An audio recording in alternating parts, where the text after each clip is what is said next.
E aí, Ludmila, cadê a moça?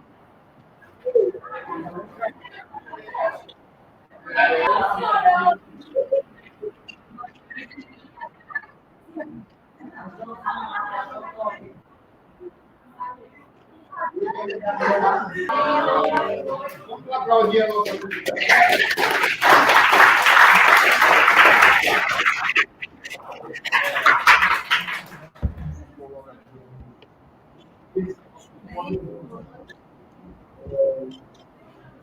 Boa tarde, a nossa aula inicial, né?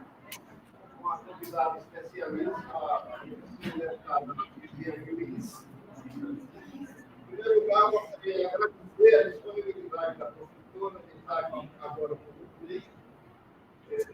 Agradecer também o pessoal da infraestrutura, que ajudou bastante, a Ludmila, a Isabela,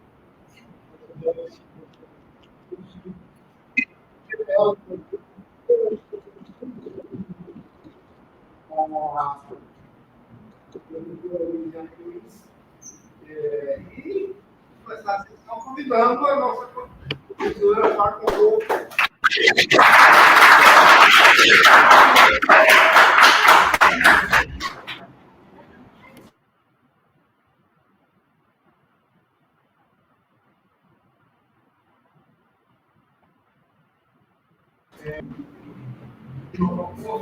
Jornalista da cultura,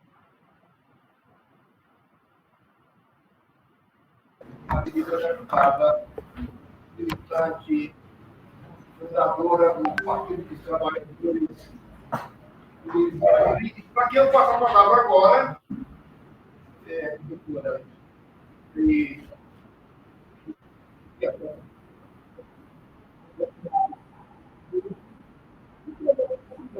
ainda mais nesse momento em que a gente vê uma correlação de forças muito acirrada no Brasil.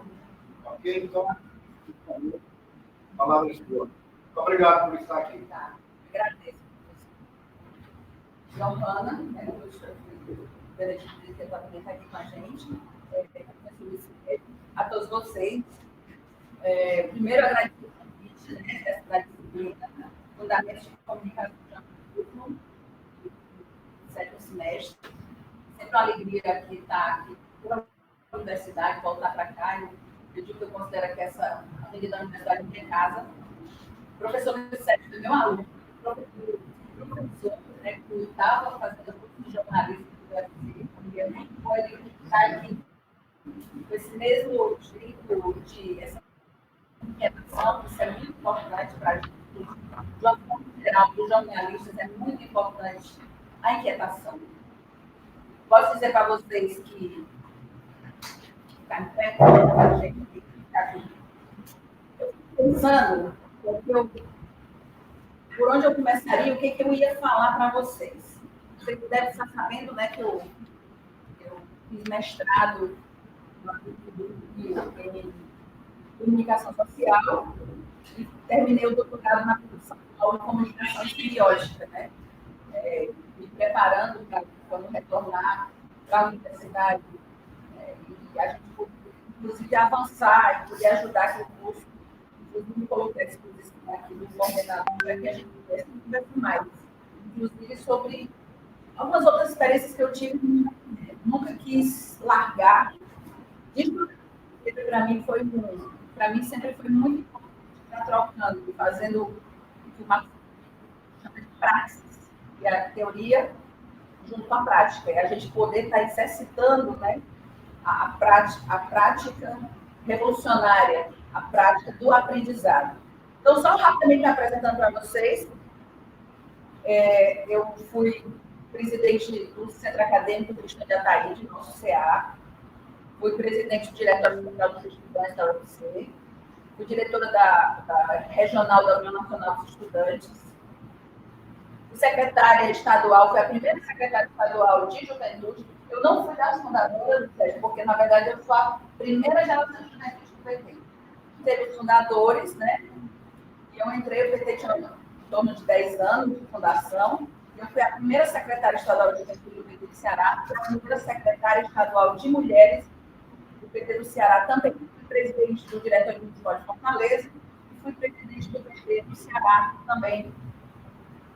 Além de fui vereadora por 2 mandatos, fui deputada estadual, prefeita por 8 anos, fui eleita em 2008, e hoje estou cumprindo o meu mandato de deputada federal, e como eu falei para vocês, nunca larguei a vida acadêmica no sentido de estar buscando estudar.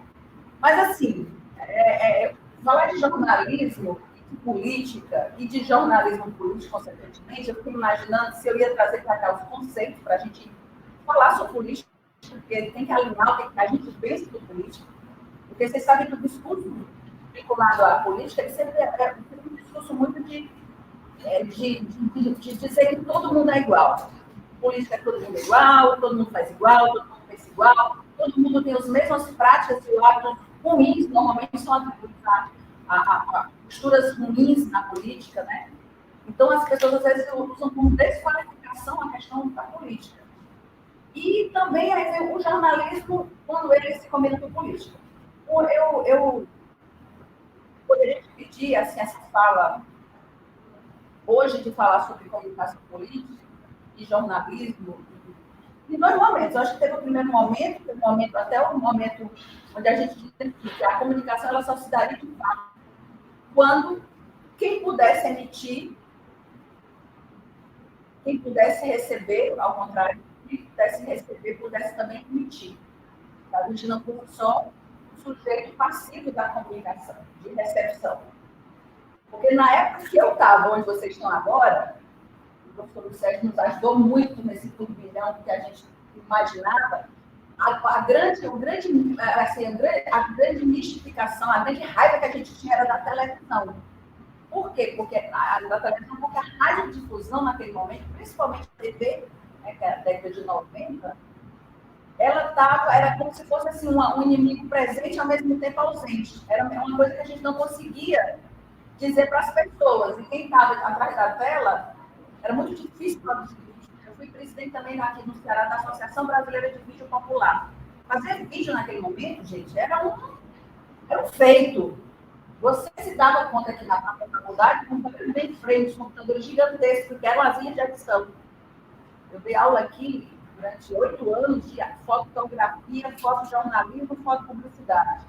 Tinha um laboratório real, concreto. A gente ia lá para lá com os químicos e a gente... Quando eu voltei em 2013, assim que terminou o governo, eu voltei a minha primeira aula. Em 2013, eu dei a disciplina do mestrado, mas eu dei a disciplina. Aí eu falava com meus alunos sobre as câmeras fotográficas, assim, as possibilidades, como é que elas eram e tudo. E a gente tinha que entrar na internet para a gente ver. Eu comecei a trazer meus esqueletinhos que eu tinha lá em casa. trazer para as pessoas, os alunos deles visualizarem. Então, foi uma mudança muito drástica. Eu lembro que eu trouxe meu laboratório de casa, eu tinha um laboratóriozinho que eu tinha na minha casa, eu trouxe, porque a universidade estava tão sucateada na época que não tinha mais laboratório, eu fui trazendo meus equipamentos e quando eu voltei 10 anos depois, eu corri lá para ver. Só que não tinha mais nada, porque não tem mais. Inclusive, eu defendo, do ponto de vista da prática, do fotojornalismo, e também do ponto de vista da prática do curso, de uma forma geral, de comunicação especial na área de imagem, você ter um processo desde que ele foi iniciado. Porque ele é um processo que ele traz as características do olho humano, de como a gente percebe a imagem, de como a gente vê aquela história do triângulo invertido, ele é completamente real, concreto, ele não vai mudar nunca. Porque faz parte do quê? Faz parte do princípio da física. A luz se propaga em linha reta. E a luz se propaga em todas as direções. Portanto, não vai mudar nunca. Mas tudo mudou a técnica. E essa técnica da fotografia, que alguns consideram a não fotografia, né, ou facilidade que você tem de capturar as imagens, elas precisam de alguma coisa para a gente. E elas precisam ser potencializadas por bem. Então, eu vou poder destacar que, no momento que a gente começa também a poder emitir, que aí que é o fenômeno das redes sociais, é bom a gente entender que, na verdade, o fenômeno paradigma central foi a internet. Então, eu sempre faço a divisão, professor, até a popularização mais ou menos começa em meados da década de 90, mas a internet, ela era um sistema dos militares nos Estados Unidos, ela começa em 1968, que foi o ano que eu nasci. Ela começa em 68 e ela começa a ser um sistema interno de comunicação até ela virar a rede mundial de computadores. O paradigma é esse. Então, sempre, eu gosto de fazer uma divisão de quem nasceu antes da internet, quem nasceu depois da internet. Vocês todos aqui, creio, professor Luiz, vocês nasceram já convivendo com a internet e convivendo com tudo de bom e de ruim pela coisa. Então, você fazer um exercício de pensamento, vocês imaginarem a vida sem internet. Porque para vocês é uma coisa corriqueira, você lidar com as telas o tempo todo, para nós não era assim. Então, acho que a gente vai ter que, de uma certa forma, botar um pé no freio dessa tecnologia, não da tecnologia, mas de como a gente usa ela, porque, por exemplo, vou dar um exemplo. A gente aqui, e aí também, porque aí vem a política, né? Junto com as redes, que aí tem vários fenômenos, inclusive o que a gente chamou de fake news. Que a universidade normalmente não gostava desse nome, depois teve que agregar. Por que os jornalistas não gostavam de fake news? Porque é difícil você imaginar que um jornalista está falando uma mentira. Portanto, não pode ser uma notícia falsa. Se ela é notícia, não deve ser falsa. Mas a gente precisou ter um nome para dizer o que se tratava. E aí a gente também não pode julgar isso no momento que as pessoas começam, os cidadãos e as cidadãs começam a introjetar fake news no juiz, mesmo quem não sabe falar inglês, mesmo quem não sabe a definição ao pé da letra da palavra, mas ela começa a dizer, isso é fake news, isso é fake news, isso é fake news. Porque, vamos se convenhando, gente, hoje a gente está vendo a vida em tela. Às vezes a realidade está acontecendo do lado e a gente está vendo pela tela. Então, eu acho que nós temos que reparar. E acho que a política é um espaço que ela deveria, porque assim, imagina quando na Câmara a gente não lida com uma. Porque em 2018, assim, foi uma avalanche. Em 2018, quando a gente chegava na Câmara, a gente olhava assim para as pessoas e dizia, gente, pelo amor de Deus, esse povo estava, vieram de qual esgoto, que você não sabe, que era poeira, e era que você não sabia nem que existia. 2020 daqui um pouco. De uma certa forma, essa relação implicada dessa presença virtual e da política. E você precisa ver como as pessoas... Eu fui presidente da Comissão de Direitos Humanos no ano passado. Aí vocês imaginam que as pessoas chegavam na reunião da comissão só para filmar. Aí eu tinha hora que eu perdi a paciência. Gente, só é o seguinte, faça a filmagem, tudo que vocês fizerem, mas pelo amor de Deus, depois deixa a reunião caminhar, porque a pessoa só queria um close para botar na rede social. E dialogar com pessoas, que a inteligência artificial vai encontrando, parecidas com aquilo que a pessoa quer representar. E foi um grande fenômeno novo relativamente novo, porque a direita mundial ela começa a se organizar, a extrema-direita, aliás, a se organizar a partir também do fenômeno das redes. Eu me lembro que em 2018, eu estava sentindo uma coisa, ainda não. Olha, que eu sou da área de comunicação, doutora hoje, e eu ficava imaginando o que estava acontecendo, o que estava acontecendo, alguma coisa estranha. E eu só descobri, não foi no livro, e não foi no meu cotidiano de política. Foi quando eu fui num salão de beleza. Esse salão de beleza era entre o primeiro e o segundo turno, Bolsonaro dessa Haddad, participei daquele processo todo, fui 9 vezes na vigília Lula livre, sofri que só, fiquei super deprimida, triste. Lula foi que eu estava no UFC, e eu entrei no PT exatamente no ano de 89, depois da primeira eleição do Lula. Então, assim, foi muito duro. Aí eu lembro demais, né, que passado isso, em 2018, eu senti que alguma coisa no ar, o Lula estava preso, prisão política lá em Curitiba. E eu percebi que tinha alguma coisa acontecendo, eu não sabia dizer. Quando eu vou no salão de beleza, que estão aqui, a Sônia está passando exatamente o programa eleitoral, aí eu vejo as mulheres se musmungando e reclamando, falando, e eu achei que elas estavam falando mal do Bolsonaro, como a gente em nossas bolhas, né? Aí eu pergunto assim, aí eu olhei assim, o que é o Bolsonaro? Ela disse, não, esse ataque velho aí. Eu digo, tá dizendo aí que é católica de óleo. Eu, particularmente, não tenho religião, sou um crente, do ponto de vista geral, do termo, do universo, das coisas, mas ele, eu conheço, ele é católico, sim. Não, isso é mentira. E eu comecei a entender que todas elas estavam na mesma vibe. E aí eu olhei assim para ela, tudo estava na ponta da língua, tinha resposta para todas as coisas. Aí eu comi, sabe que hora que eu segurando a mão, outra segurando a outra era o meu cabelo, aí do lado para outra, estava incomodada, que eu não conseguia me mexer. Aí eu disse assim, ô menino, olha só aqui uma coisa, tu acha que vocês estão sabendo? Me diz só para vocês estão se formando como das coisas. Porque era tudo, sabia de tudo. Na mesma hora, houve um silêncio entre as três que estavam no meu entorno. E aí eu comecei, aí eu digo, gente, eu entendi tudo agora. Era o quê? O Zap, o tal do Zap. Aí eu corro para estudar, para entender. Aí começa a entender o seguinte, nós tivemos alguns momentos muito simbólicos no mundo em relação a esse patamar que reuniu comunicação, política e as redes sociais. Então, nós vamos falar aqui do fenômeno dos Brexit na Inglaterra. Houve uma mudança que ninguém percebeu, houve uma mudança no ar e houve uma mudança de posicionamento em relação à saída do Reino Unido da União Europeia. Depois nós tivemos outra coisa muito simbólica, que foi a questão do Trump. Vocês ouviram falar, já ouviram falar daquela empresa chamada Cambridge Analytica? A Cambridge era uma empresa que ela dizia que se você olhar um documentário para vocês verem. No YouTube ele estava bloqueado, não, ele chegava no momento, ele parava, ele não conseguia, mas eu consegui no Vimeo, que chama Driblando a Democracia. Ela é um documentário da TV francesa, da TV pública francesa, que ele vai destrinchando que naquela época a gente não conseguia entender. Que era o seguinte, a Cambridge dizia o seguinte, que ela tinha 5.000 informações sobre cada americano. Ela se arvorava disso. Ou seja, nem nós temos 5.000 informações dele. A gente não para isso. Ele faz isso porque é inteligência artificial. Então, como é que ele vai? Ele vai, através de, inclusive, de o que a gente chama assim, de situações pré-estruturadas, ou seja, onde você vai interagir. O que eles fizeram lá nos Estados Unidos, para a eleição do Trump?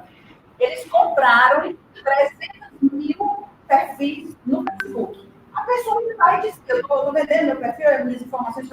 E o que foi que eles fizeram? Eles pegaram os amigos dos amigos, e eles transformaram em milhões de pessoas que definiram a votação num determinado local geográfico. Porque eles concentraram ali, onde ali eles podiam fazer a diferença. E assim foi a eleição do Trump. Então, teve vários fenômenos. Quando teve 2018 aqui, e a gente não estava vendo ainda essa coisa disseminada como a gente vê agora, aí só me deu o estalo.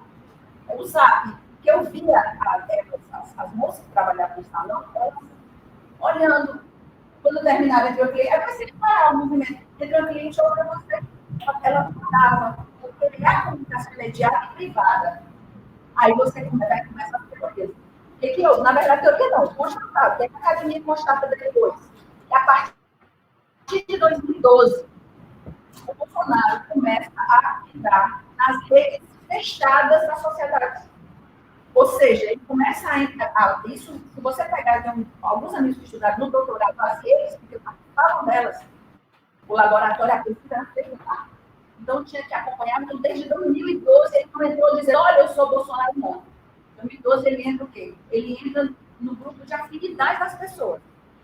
Então, você gosta, é a religião, as religiões mais fechadas, em especial as religiões evangélicas mais fechadas, os grupos policiais, de todas as esferas, ou seja, grupos mais fechados mesmo, ele começa a entrar. E começa a ter gente disseminando. Aí veja bem como é que acontece, como é que acontecia. As fazendas de celulares se pegava. Se você pegar e fazer disparo, eu participei, muito importante, eu fui membro da CPMI e das fake news. Foi exatamente depois que fala, em 2020, mas foi para a velha que foi em 2018. Era Câmara e Senado. Então, era mesmo. Aí você começa a ver como é que a coisa acontece na prática. Então, eles pegavam chamadas fazendas de celular. Muito tempo aquela jornalista da Folha de São Paulo denunciada, ela foi para a minha morte, Patrícia Melos Campos, lembrei o nome dela. Ela foi, na época, ela denunciou várias vezes. Aí, veja o que é que fazia. Você pega os chips de telefone, você pega, liga no computador, aí tem a chipeira, tem as fotos na CPMI, depois eu vou mandar para a polícia para vocês, o depoimento da Joyce Halseman, que ela brigou com o Bolsonaro, ela foi eleita com mais de 1 milhão de votos. Fiquei chocada com esse dado. Em 2018, ela teve mais de 1 milhão de votos. Foi a mulher mais votada para singular para baixo. Ela teve 2022 para deputado federal, na mesma condição. 13 mil votos. Isso não elege um vereador em São Paulo. Drasticamente, você imagina o que era isso. E no depoimento ela fala, acontece dessa forma. Tem as fotos das chipeiras, você faz chipeira, é como se fosse um ninho de chip dentro do celular. Eles todos são ligados ao computador. Então, aí você dispara para 10 mil pessoas, vou dar um exemplo. E esses chips vêm da onde? De CPF de gente que já morreu, de CPF que são comprados muitas vezes, ou de CPF que são clonados. Aí eles mandam 10 mil, sabe? Aí vamos dizer que você quer aquilo ali. Eu não estou afim desse grupo, não. Aí você pega, vamos dizer, ela fez uma média. De 10 mil ficavam 5, a metade saía de imediato. A outra metade se está gastando com conteúdo. Mas mesmo assim, não estou sabendo que é isso, não. E assim, bora 3 mil. No mínimo, você tinha 2 mil pessoas fazendo parte de um quê?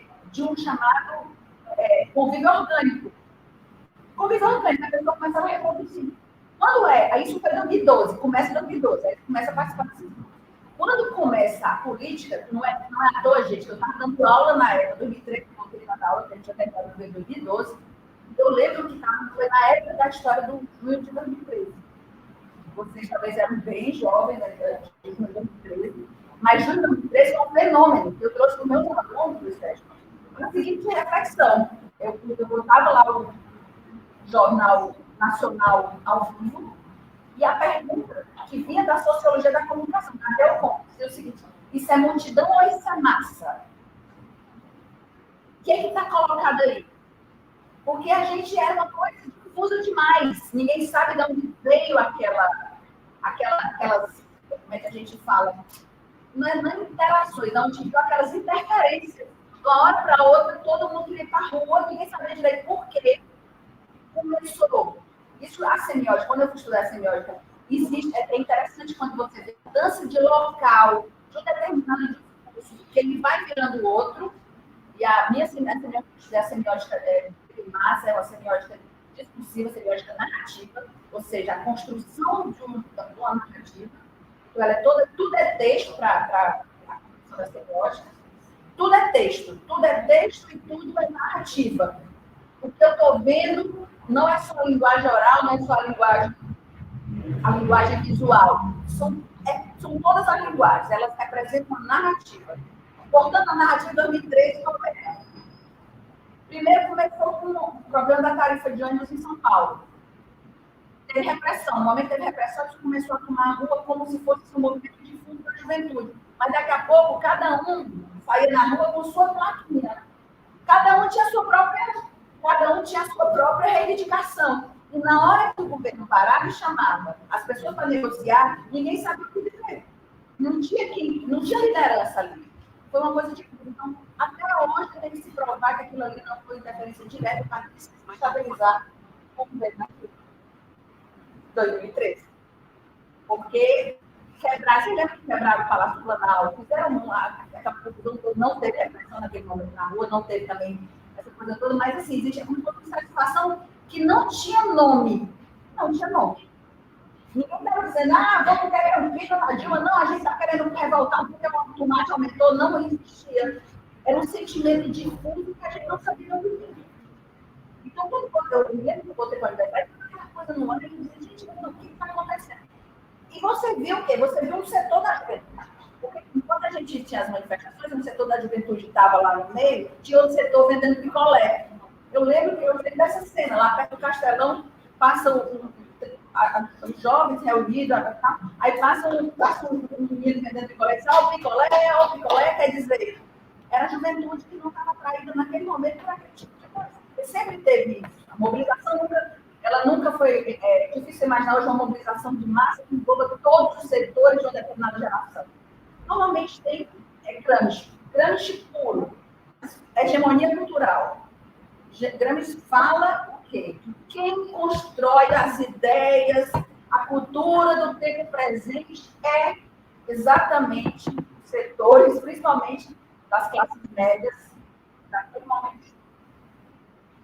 Isso mudou? Felizmente. Nós temos uma universidade que é muito mais plural do que na época que eu estudei.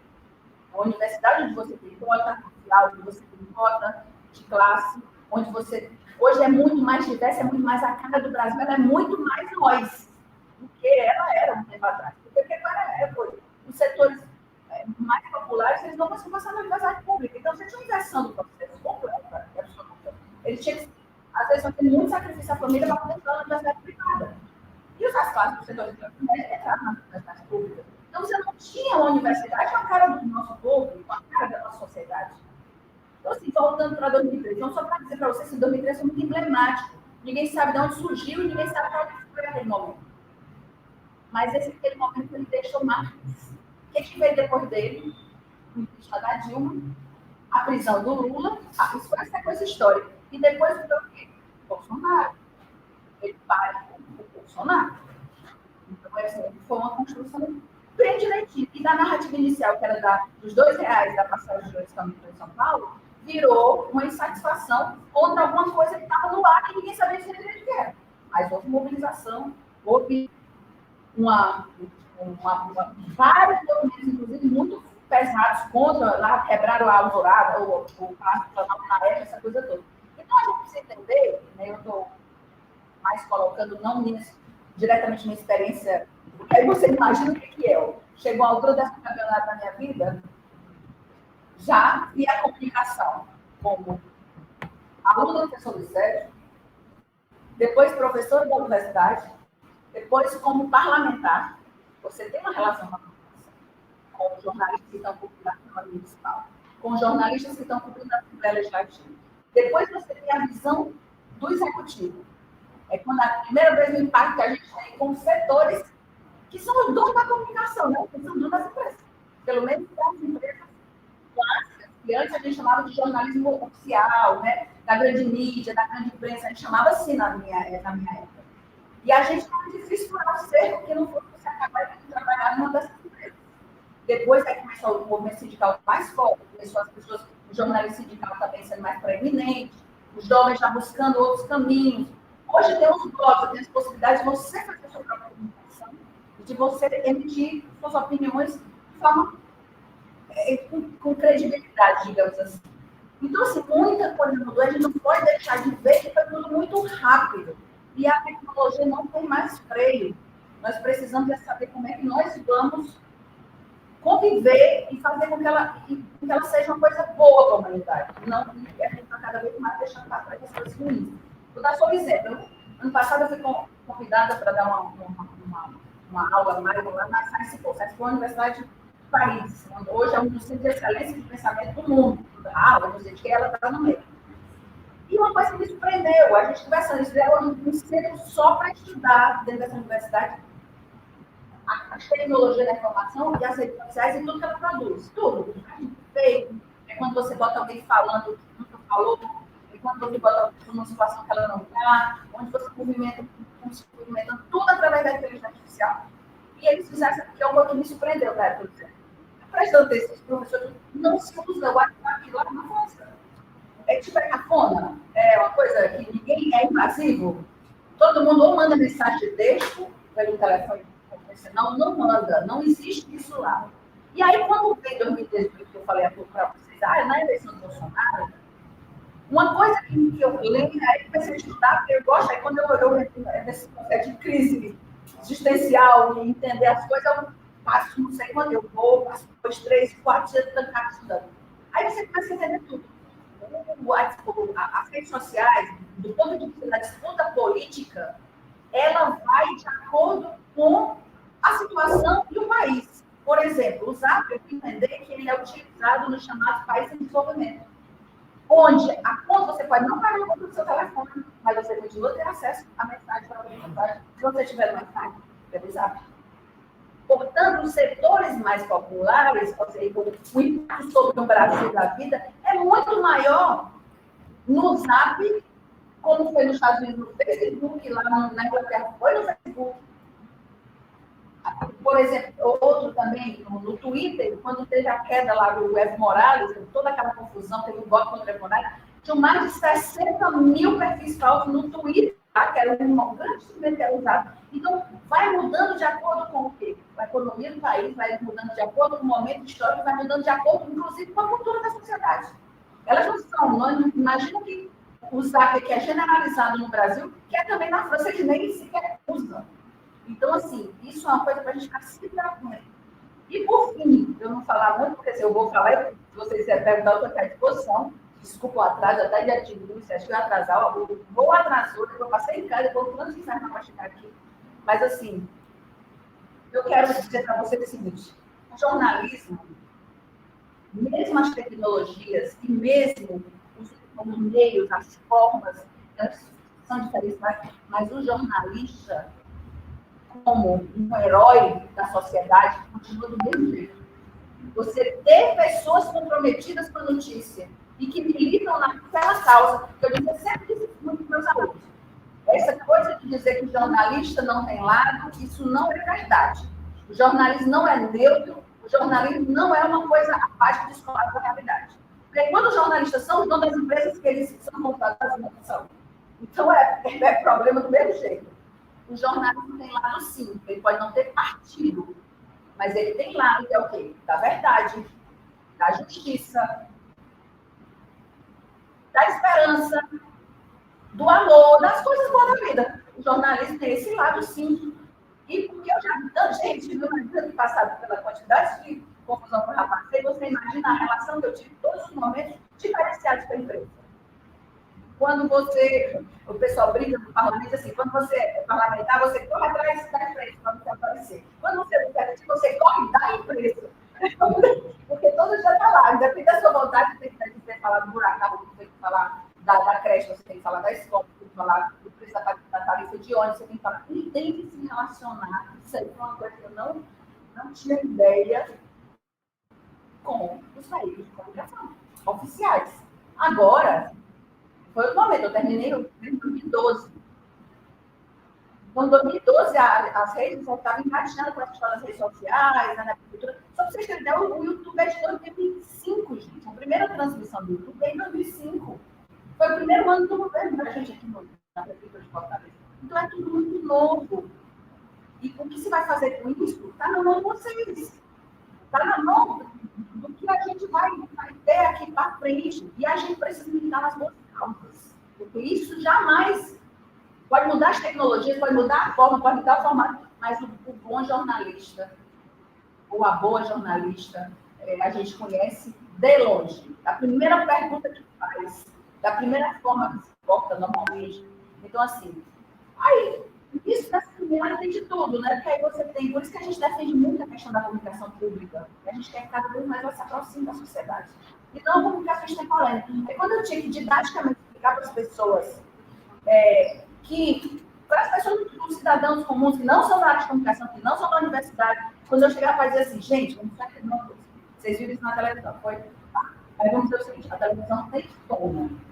Tem alguém que é o dono do veículo, ou herdeiro ou não, mas aí ele contrata a professora, tudo bom? Oi, minha, tudo bem, seja bem-vinda.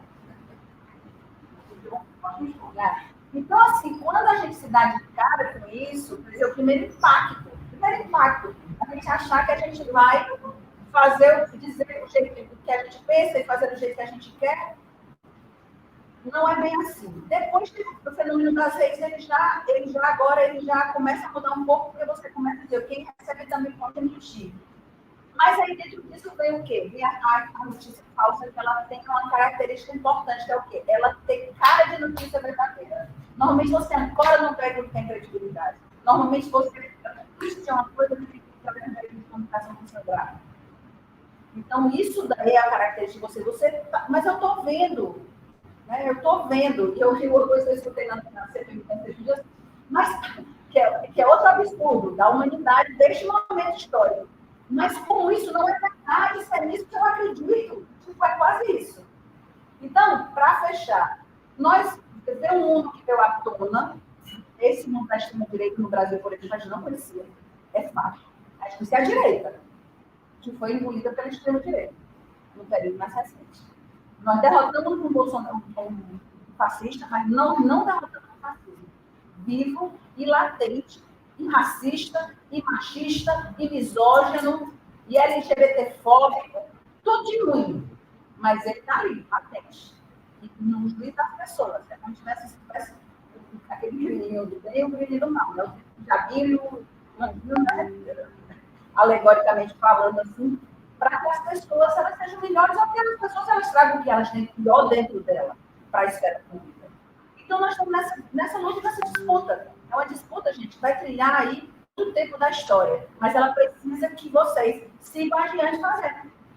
Porque alguém tem que fazer. Eu digo muito, a gente tem responsabilidade moral pelas futuras gerações.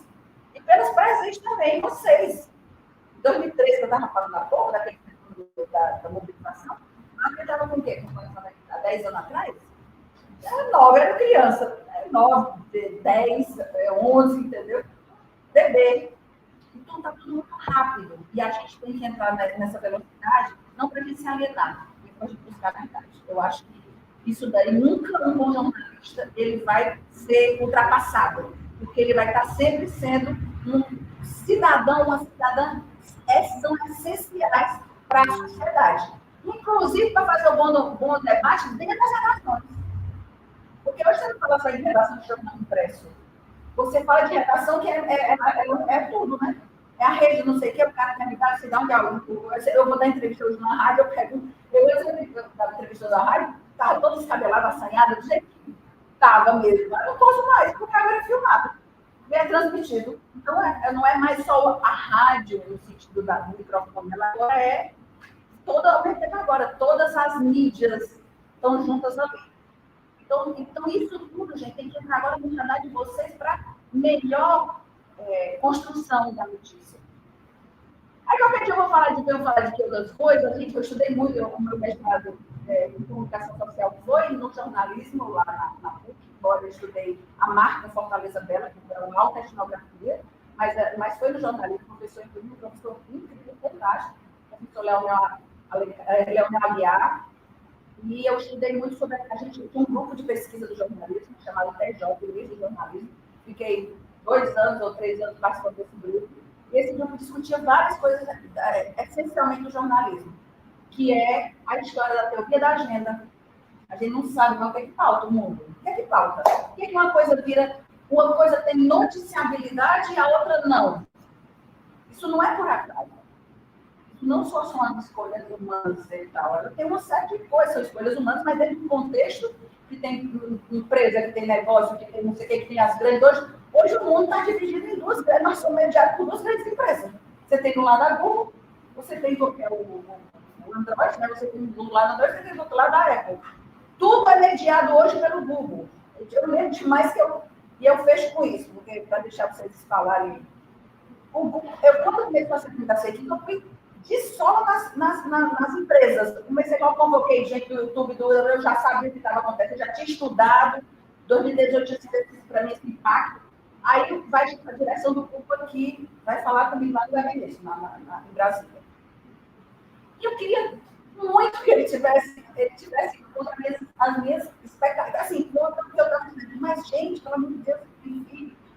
Não, um cara jovem, tudo isso, 30 e poucos anos, e uma moça também junto com ele, que devia ter mais nessa faixa etária, por lá no casal, representando o Google no Brasil. Eu já dei uma piada, eu só tenho uma característica da ironia, viu, gente? Quando eu estiver fazendo, eu sou irônica, como a minha forma de ser. Na hora que eles entraram, que eles se apresentaram, já tinham marcado. Aí, que como eu estou vendo vocês, eu achei que a empresa estava na nuvem. E na hora da responsabilidade, estava tudo na nuvem, né?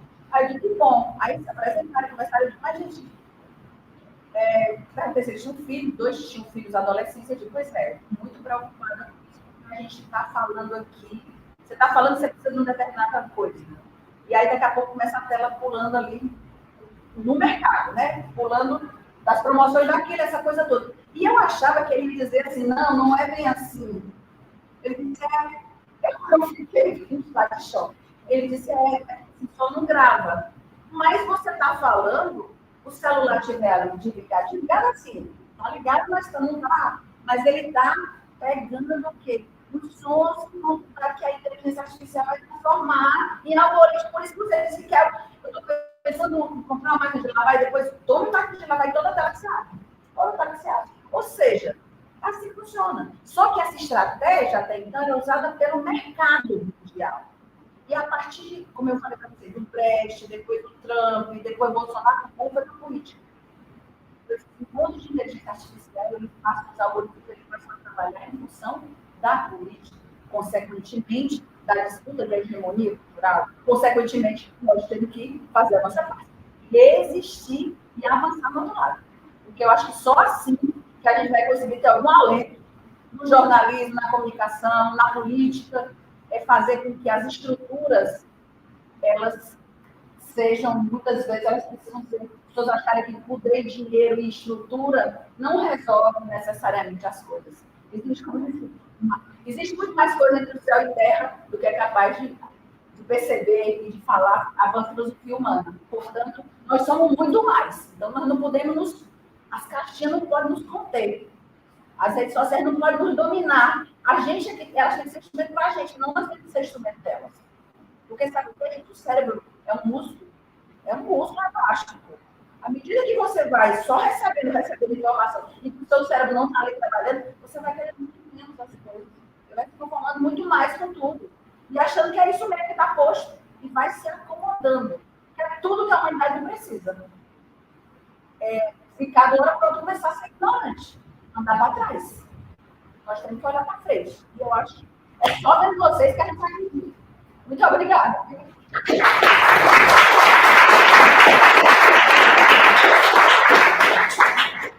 obrigado, professora. Vai agora conduzir a nossa sessão do nosso módulo entrevista coletiva. E aí, uma série de questões. Essa pergunta da minha querida professora Camila Gonçalves, não da sua renúncia, ela ajudou a montar essa estrutura. Johanna, você está comando. Boa noite a todos. Eu sou Johanna Souza, sou estudante de jornalismo.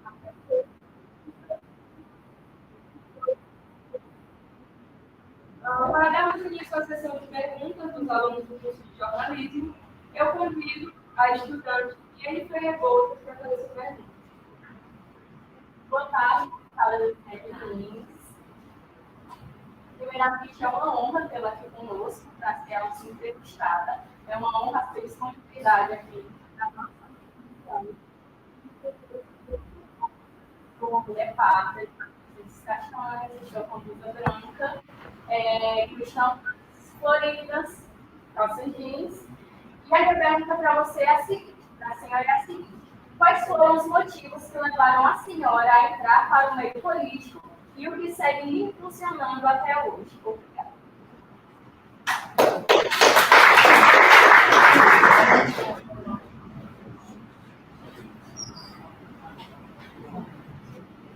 Você quer fazer bloco? Ou quer que vai de um? Vocês me dizem. É porque mais um tempo de vocês, né? Pode ser grupo? Bom, Jennifer, né? Eu também não fiz minha autodescrição, né? Eu sou uma mulher, os cabelos, eu vou falar, os cabelos louros, branca, com a cruz azul, com um pouco assanhada, enfim, qual foi a minha... Eu nasci no bairro da periferia, mora lá, assim, e a gente convivia, era o meu avô meu avô morava no centro, e lá era uma casa que ele tinha como se fosse uma cidade de veraneio, a cidade era muito diferente do que é hoje. E depois, com o passar do tempo e tal, minha mãe era a filha mais nova e foi morar lá na casa que meu avô deixou para ela. Então, eu nasci no Lupim e a gente convivia muito já até hoje, em Amaraconga, são bairros, ele tem um setor de classe média relativamente grande e ele também tem um setor de classe social realmente periférica e que eu me criei ali. Os meus amigos, eu cansei de amigos, eu sempre fui muito.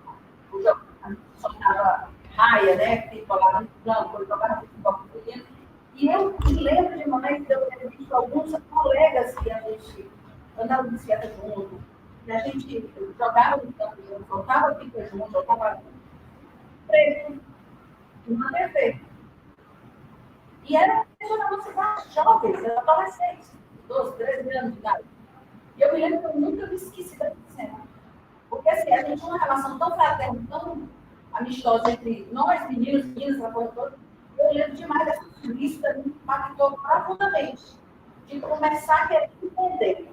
Então, nunca teve um momento, assim, a gente achava que aquele ia dar conta. Aí quando eu entrei na universidade, primeiro eu entrei na UEST, fiz computação. Eu fiz um ano de computação na UEST, eu fui para a UFC. E eu fiquei um ano lá de jornalismo. E eu lembro que, logo que eu entrei, eu comecei a substituir meio a ideia central da religião para o marxismo, para entender a pobreza, entender a desigualdade. Então, eu me chamava dessa ideia de ser militar. Já me engajei com uma chapa do diretor da UES na época, essa chapa me ganhou, é uma chapa que era mais à esquerda que eu vi na época. Aí, um ano depois, eu vim para cá fazer jornalismo, e aí continuei nesse movimento, um movimento chamado Juventude Avançando. Era o chamado Coletivo Agora Dizer. Depois, quando eu vim para ser ela na turma Juventude, não era Venceremos. E aí, ainda questionava muito o PT, era bem mais à esquerda que o PT. Aí foi quando teve a primeira campanha do Lula, em 1989. Aí foi quando eu conheci o Lula, e a partir daí, foi quando eu resolvi juntar com o PT. Eu disse, para mim parece que esse cara, né, o sonho da minha juventude era eleger um operário, torneiro, mecânico, metalúrgico, né, que é nossa secretária executiva do Congresso do Estado, nossa linha. Então, assim, eleger o Lula, né, era um símbolo para nós, para esses setores. E ele foi para o segundo turno, né, como você lembra disso, né? Não lembro disso, você deve saber disso. Então, foi isso. Então, o que é que me motiva até hoje? É essa sensação, primeiro, de justiça. E não é justo, como você pensa, por que não é justo? Não é porque Deus fica assim, nossa, Deus é amor. Deus Jesus falou quase comunista. Então, o quê? O amor, a fraternidade, né? Olha, ver os outros, você entre os outros como você, a você mesmo, né? Então, tudo isso. Então, você começa a entender que a ciência começa a explicar a pobreza, a riqueza, a acumulação, a mais-valia,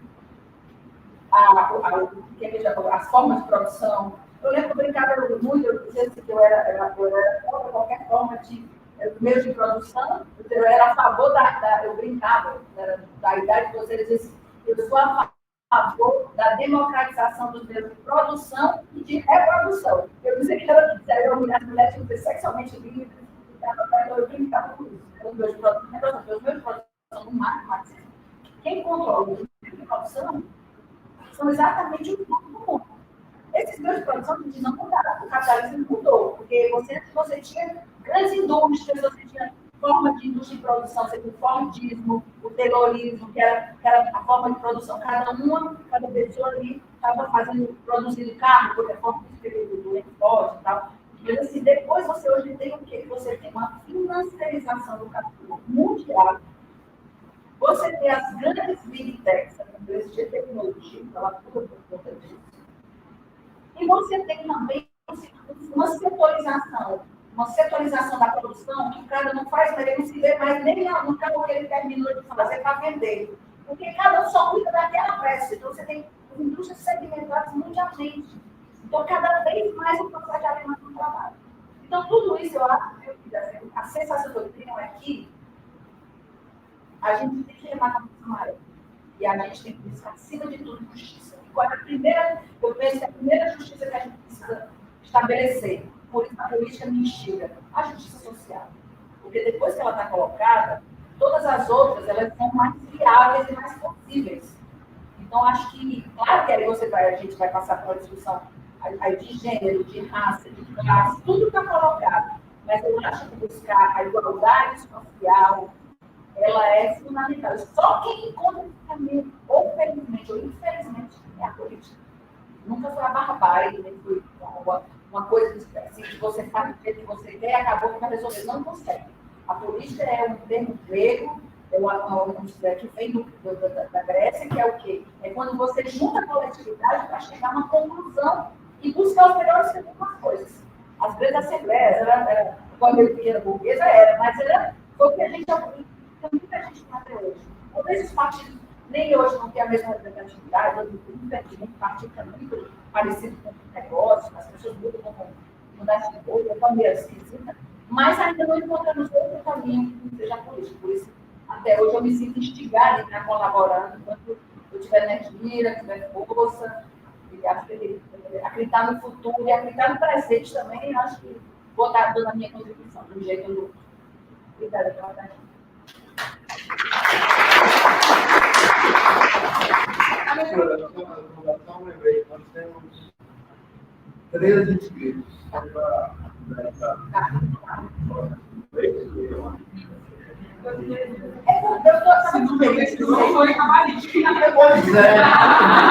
Eu estava sugerindo que a gente pudesse, se vocês quiserem, eu posso anotar, porque pode ser que algumas coisas elas sejam. Porque talvez seja um tem uma conexão para não falar muito, né? Cada vez que eu falar. Eu vou anotar. O coletivo não tem a pausa das perguntas, não. Pois é. Estamos quebrando o protocolo, professora.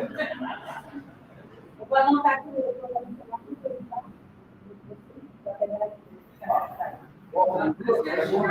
O Benedito, que é a nossa pessoa de conhece, é doutor também. E o Bené foi meu aluno. Foi meu primeiro aluno de aula.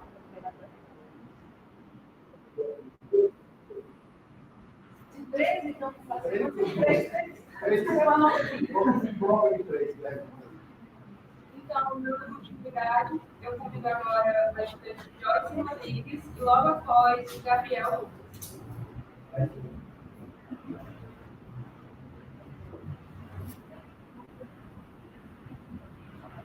Boa noite, sou Joyce Rodrigues, uma mulher branca, cabelos cacheados, castanhos, como laranja, uma calça comida. E na minha pergunta, vai muito faltar com a sua pergunta, sobre a sua luta desde a juventude, participou de movimentos, participou da liderança de instituições sociais, instituições estudantis.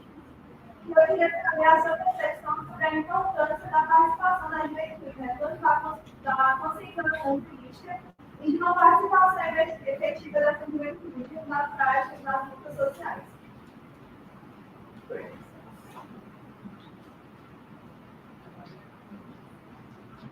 Boa noite. Boa noite, senhora deputada. Muito obrigado pela sua presença aqui conosco. Eu sou Gabriel Lira, eu sou um pardo, estou usando uma calça bege social, uma regata preta, e a minha pergunta tendo em vista as eleições passadas, onde os jovens tiveram uma grande participação na eleição da atual presidente, como a senhora pretende trabalhar caso se seja escolhida para poder participar dessa eleição da Prefeitura de Fortaleza, mas a senhora pretende trabalhar com o futuro? E como terceira pergunta, convido o estudante João Roberto. Boa noite, eu sou o João Roberto, estudante do curso de jornalismo da UFC. Eu sou um homem branco, de cabelo preto, estou com uma camisa metade salmão, metade branca, um calço preto. E a minha pergunta é em relação ao esporte. Considerando o sucesso do projeto da Academia do Ceará, e que só em Fortaleza existem 109 instrumentos do projeto, eu queria saber se a senhora possui projetos de continuar o projeto, academias e incentivar para mais esporte na cidade. Ok. Bom, temos aqui algumas de perguntas. Vou começar pela Joyce. Bom, eu acho assim, não existiu até hoje no mundo um movimento de transformação social que não tivesse a juventude como protagonista fundamental. Claro que existem outras mobilizações de massa, mas a juventude sempre foi fundamental. Por quê? Eu estudei juventude no meu doutorado, porque eu até sou me convidou, até vou ver se eu vou dar uma aula sobre a minha tese de doutorado. Eu estudei o percurso da calça jeans. Desde quando ela foi criada, há 150 anos atrás, até quando ela chega nos dias de hoje. O percurso que ela fez, em especial com o objetivo da calça jeans, da marca Westop, que chega no Brasil em 1972. Através de uma revista que, na época, eu também não lembrava dessa revista, eu era muito pequena, chamada Geração Pop. Eu consegui 36 exemplares dessa revista. Na época que ela circulou de 1972 a 1979. Eu peguei ela de 1972 a 1975. Eu peguei 3 anos dela. E dentro dela eu fui atrás de ver os anúncios publicitários da calça jeans Westop para entender a narrativa. A narrativa fundamental, que foi o nome da minha tese, é assim: as narrativas da liberdade na década de 70 no Brasil. Uma análise sociossemiótica da calça jeans Westop na revista Geração Pop, de 72 a 75. Então, assim, eu estou falando da calça jeans porque ela surge, ela já vinha lá nos Estados Unidos, é uma longa história da calça jeans, não vale a pena falar aqui, porque é curto, mas ela chega, ela começa a ser colocada como sinônimo de liberdade. E uma músicazinha que eu lembrava, foi por essa música que eu chego no meu objeto, que ela, a gente que é mais velho lembra, eu lembrava da música, mas eu não, eu só consegui fazer tudo. Liberdade é uma calça velha, assim desbotada, que você pode usar do jeito que quiser. Não usa quem não quer. A calça jeans, a narrativa dela era sobre liberdade. E aí, no doutorado, eu fui entender também que liberdade, ele é um termo que, como diz a Clarice Lispector, né, ela diz assim, que todo mundo sabe o que é, mas ninguém sabe dizer o que significa. Por quê? Porque também a gente, quando começa a aprofundar, a gente vai entender que a liberdade não é um conceito estático. A liberdade, ela tem, cada momento histórico, ela tem uma compreensão de liberdade diferenciada. Teve um determinado que falar de liberdade, era você falar de liberdade sexual. A geração de 60, por exemplo, era aquilo de concepcional. Imagina as mulheres. Ele não podia ter uma vida sexual ativa, porque a gente tinha que fazer essa vida o tempo todo. O método anticoncepcional bem recente, já é muito certo, da história, é nada no processo histórico. Então, assim, nessa época, a liberdade está associada a isso. A calça jeans representava isso, era aquela calça que você, que inclusive o valor dela era o não valor. Desbota e perde o vinco. Desbota e perde o vinco, ou seja ela, quanto mais ela, né? Incrivelmente, foi na época onde os hippies, toda uma geração naquele momento, da década de 70, onde nós tivemos aí a contracultura, nós tivemos aí o tropicalismo como movimento cultural, nós tivemos na época conviver com a Bossa Nova, tinha o rock and roll que estava explodindo no mundo inteiro, né? Essa geração, ela se dizia anticonsumista, mas foi a época que você disse que já tinha praticamente feira de existência, ela começa a virar um produto do mercado mundial. É incrível, tudo encontrar essa contradição. Então, sobre a questão da juventude, a participação política é fundamental, porque na tese eu entendi outra coisa, assim, como é que você zera o mundo? A partir dos jovens. Só a juventude é capaz de zerar as coisas, começar de novo. Porque é como se você tivesse, mas não tem como. Então, só a juventude. Só na hora que nasce um outro é que você zerou de novo. A partir de agora é o quê? Então, não tem como você falar de futuro, de participação política, se você não falar de juventude. E rapidamente aqui, o Gabriel, políticas públicas de juventude. Eu não sei se vocês já encontraram ou conhecem os FUCAs. Nós temos 3. Fizemos no Norte do Ceará, eu tinha intenção de fazer 6, nós conseguimos fazer 3. Porque são equipamentos gigantescos, que nós tiramos do chão. Cada um deles tem 14 mil metros quadrados de área. Eu, quando eu fui vereadora menina. Eu tinha um grupo aqui, o grupo resolveu que, não, olha, vamos fazer discussão em Fortaleza sobre mulheres, a questão da cultura, a questão dos direitos sexuais, a questão da diversidade sexual, a questão da educação. Não tinha isso, gente. Não tinha isso. Você vê um jovem vereador, não existia. Então, assim, eu fui dos 41 vereadores, à época eram 41, tinham 3 mulheres. Era a dona Maria de Jesus, a dona Maria José, aliás, que era a esposa do conselheiro do Tribunal de Contas, era a Magali Marques, que é irmã do deputado Carlos Marques, e eu. Então, imagina, era um terror na rua. Eu chegava, terror, porque todo mundo tinha polêmica, estava lá para trás. Aí os vereadores iam passar um pouquinho, o vereador de não sei quantos advogados, assim, vai para a praia, menina, vai para a praia, menina, quero ver se ele está fazendo aqui quase isso, né? Então, assim, a juventude sempre foi um desafio para mim pensar em juventude, Gabriel, segura juventude. Então, quando eu idealizei o PUCA, eu idealizei porque foi uma construção minha. Eu era tudinho. Eu queria que fosse um espaço, assim, fatal, no sentido assim, de atração para a juventude. Tem que ter tudo que o jovem gostaria de ter. Aí ele tem que ter esporte, ele tem que ter cultura, ele tem que ter a sala de dança, ele tem que ter cinema. E como eu era da área de audiovisual aqui na universidade, a minha área, eu ia lá para escutar se o cinema estava perfeito o som. Esse negócio de dizer, porque o povo mais pobre ou o povo mais precisa de coisa, você bota coisa de segunda categoria. Não. Ao contrário, porque você vai garantir a inversão de prioridades. Quanto mais vulnerabilidade social, mais o poder público quer equalizar essa conta. Então, tinha que ser um som perfeito. Eu ia lá para escutar. Vocês entrarem no cinema do PUCA, gente, é tudo, não sei ainda hoje, porque já destruíram muita coisa. Mas, assim, era muito, para me preocupar. A sala de dança do PUCA da Barra do Ceará não deixa a desejar de nenhuma sala privada de dança, de lugar nenhum de Fortaleza. Porque senão tem que ter sinolista, semiolista.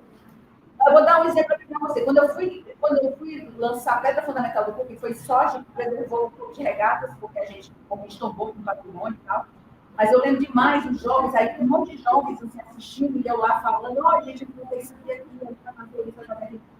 Aí você tem que olhar com um distraído tão grande, assim, aí os jovens assim, com aquela olhada assim, assim para frente, olhando assim para mim. Aí quem não gosta de música vai gostar de dança, aí quem não gosta de dança, lá tem inclusive laboratório, tinha, né? Nós deixamos tudo isso, laboratório de TV, laboratório de fotografia, falando especificamente do PUCA da Barra. Aí, quem não gosta disso, vai para aquele outro. Aí os jovens olhavam para mim e quem não gosta de fazer nada? Na minha cara, né? Aí eu disse, tem um lugar maravilhoso, vai ter para não fazer nada. Que é, se vocês repararem, as instituições públicas, como um lugar que são o quê? Os anfiteatros. Os anfiteatros são uma espécie de praça pública. Todos eles são voltados para recursos hídricos. O da Barra do Ceará é voltado para exatamente a Barra do Ceará, que é o rio, aí todo mundo fala para o mar. O do BIM é para a Lagoa do Mudubim, e o do São Cristóvão é para a Lagoa de São Cristóvão. Ou seja, você não quer ver nada, você vai sentar lá na meia-lua do anfiteatro e vai ficar contemplando. Não, eu dizia isso, aí eles se assustavam porque eles queriam me olhar e dizer, vai ter um lugar maravilhoso para não fazer nada. O espaço de contemplação e do ócio também faz parte. Inclusive, então, olha, tem que parar para pensar, gente. Tem que parar para pensar. E quem não parar para pensar, os outros pensam pela gente. Então, a gente também precisa desse momento. Então, é intensificar as políticas dos FUCAS, que talvez agora, mudando um pouco o formato, porque nós temos um fenômeno que a partir de 2000, principalmente 2010 no Brasil, se torna muito forte, que são o fenômeno das facções. O fenômeno das facções segregou muito a questão de vários encontros num determinado local. São desafios que a gente tem pela frente, certo? E que nossa juventude é muito sugada por isso, né? E, por fim, o João Roberto, sobre esportes. Eu acho que, assim, esporte é vida total, sabe? Eu desse tamanhozinho aqui, eu joguei basquete. O famoso clássico, eu estudei no 7 de setembro, o famoso clássico do 7 de setembro, teve um campeonato que não sei o que é, foi 1-0.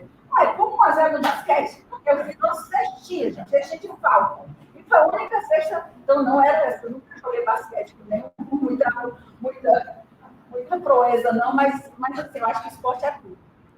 Acho só que o seguinte, o que é que eu acho que vou falar especificamente dessa história das areias. Primeiro, a política pública é relativamente barata. Você pega, assim, não tem... Eu, por exemplo, eu sou suspeita para falar, mas eu não vou comparar uma areia nunca com o Cuca. Pelo amor de Deus, né? Tem mais areia dentro do Cuca, para dizer a verdade. E o problema que eu recebi na época, o que é que eu recebi das areias? Agora, é interessante, a grama sintética, ok, aí tem a iluminação geral, ela traz a iluminação para o bairro, ela é uma espécie de praça grande. Agora, primeiro, tem que pensar na inclusão das mulheres, para jogar futebol. Porque senão você tem um processo onde o masculino vai dominar o ali, porque, em geral, não se estimula que as mulheres joguem futebol. Então, vira uma praça de esporte muito para os homens. Então, tem que investir nas meninas, porque também tem espaço para sair de casa e poder. É diferente do que você vai com a dança, você vai no centro, você vai no centro. Então, uma outra coisa que eu soube na época, que o futebol, chamado futebol, que é que no tamanho da dimensão do campo mesmo, ele começou a ser fragmentado para as areninhas.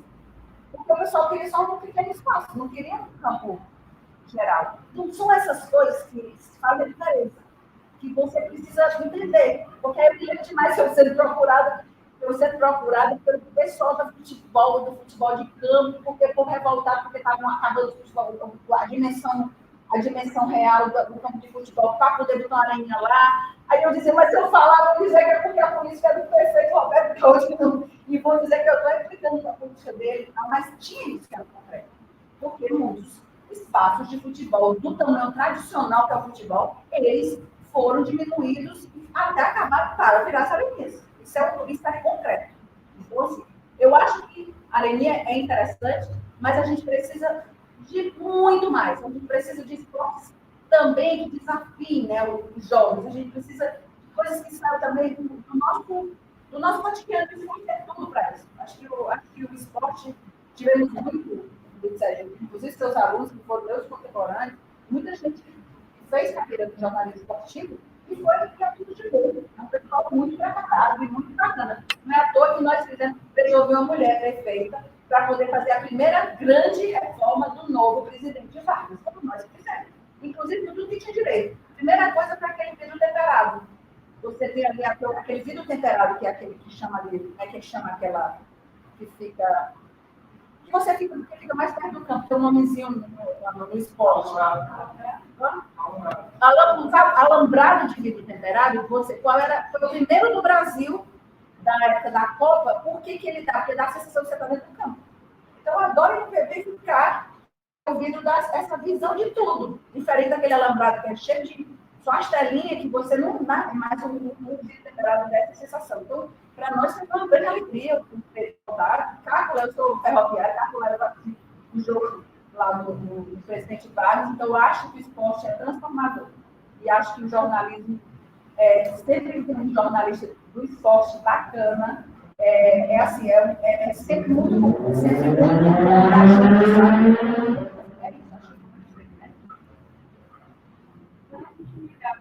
Eu faço palavras de Moisés Bezerra, Társila Barbosa e Pedro Gabriel. Deixa eu só fazer. Professor do centro,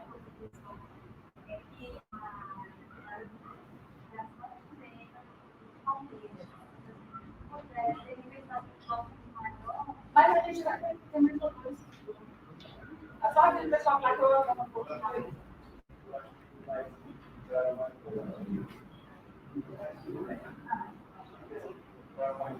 Foi voltar? Vamos lá. Mais 2 blocos de 3 pessoas. Isso. Então, Ficou mais 2 pessoas, né? Então, são 15. A gente fez 3, e agora são 2, né? Então, vamos fazer 3 blocos de 4. são 6 pessoas. Então, agora não sei, pode ser. Então, os estudantes Caio Pimentel e André Luiz. Eles podem terminar após os 3 que vão ficar agora. Moisés Bezerra, Társila Barbosa, Pedro Gabriel, Caio Pimentel e André Luiz. Boa noite, deputado. Eu me chamo Moisés Bezerra, estudante aqui da Universidade Federal do Ceará. Sou homem pardo, cabelos pretos, camisa cinza e calça preta. Você mencionou, né, inicialmente você mencionou sua experiência como acadêmica e como professora também. Até eu tenho assistido a entrevista que passado no canais, que é você olhar não só como deputado, mas também como professor, que é uma função de suma importância na formação do pensamento crítico, principalmente num ambiente como a universidade e na área de comunicação social. Então, eu gostaria de saber como essa sua experiência agregou, de que forma agregou e qual foi o diferencial na sua carreira política, o exercício da sua carreira política.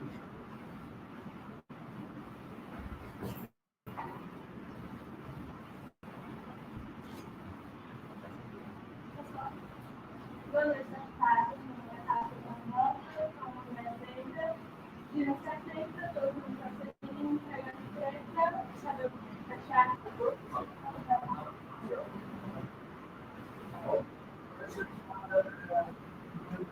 Sou com amarelo e uma pergunta. A minha pergunta para ser a seguinte: em 2002, quando nós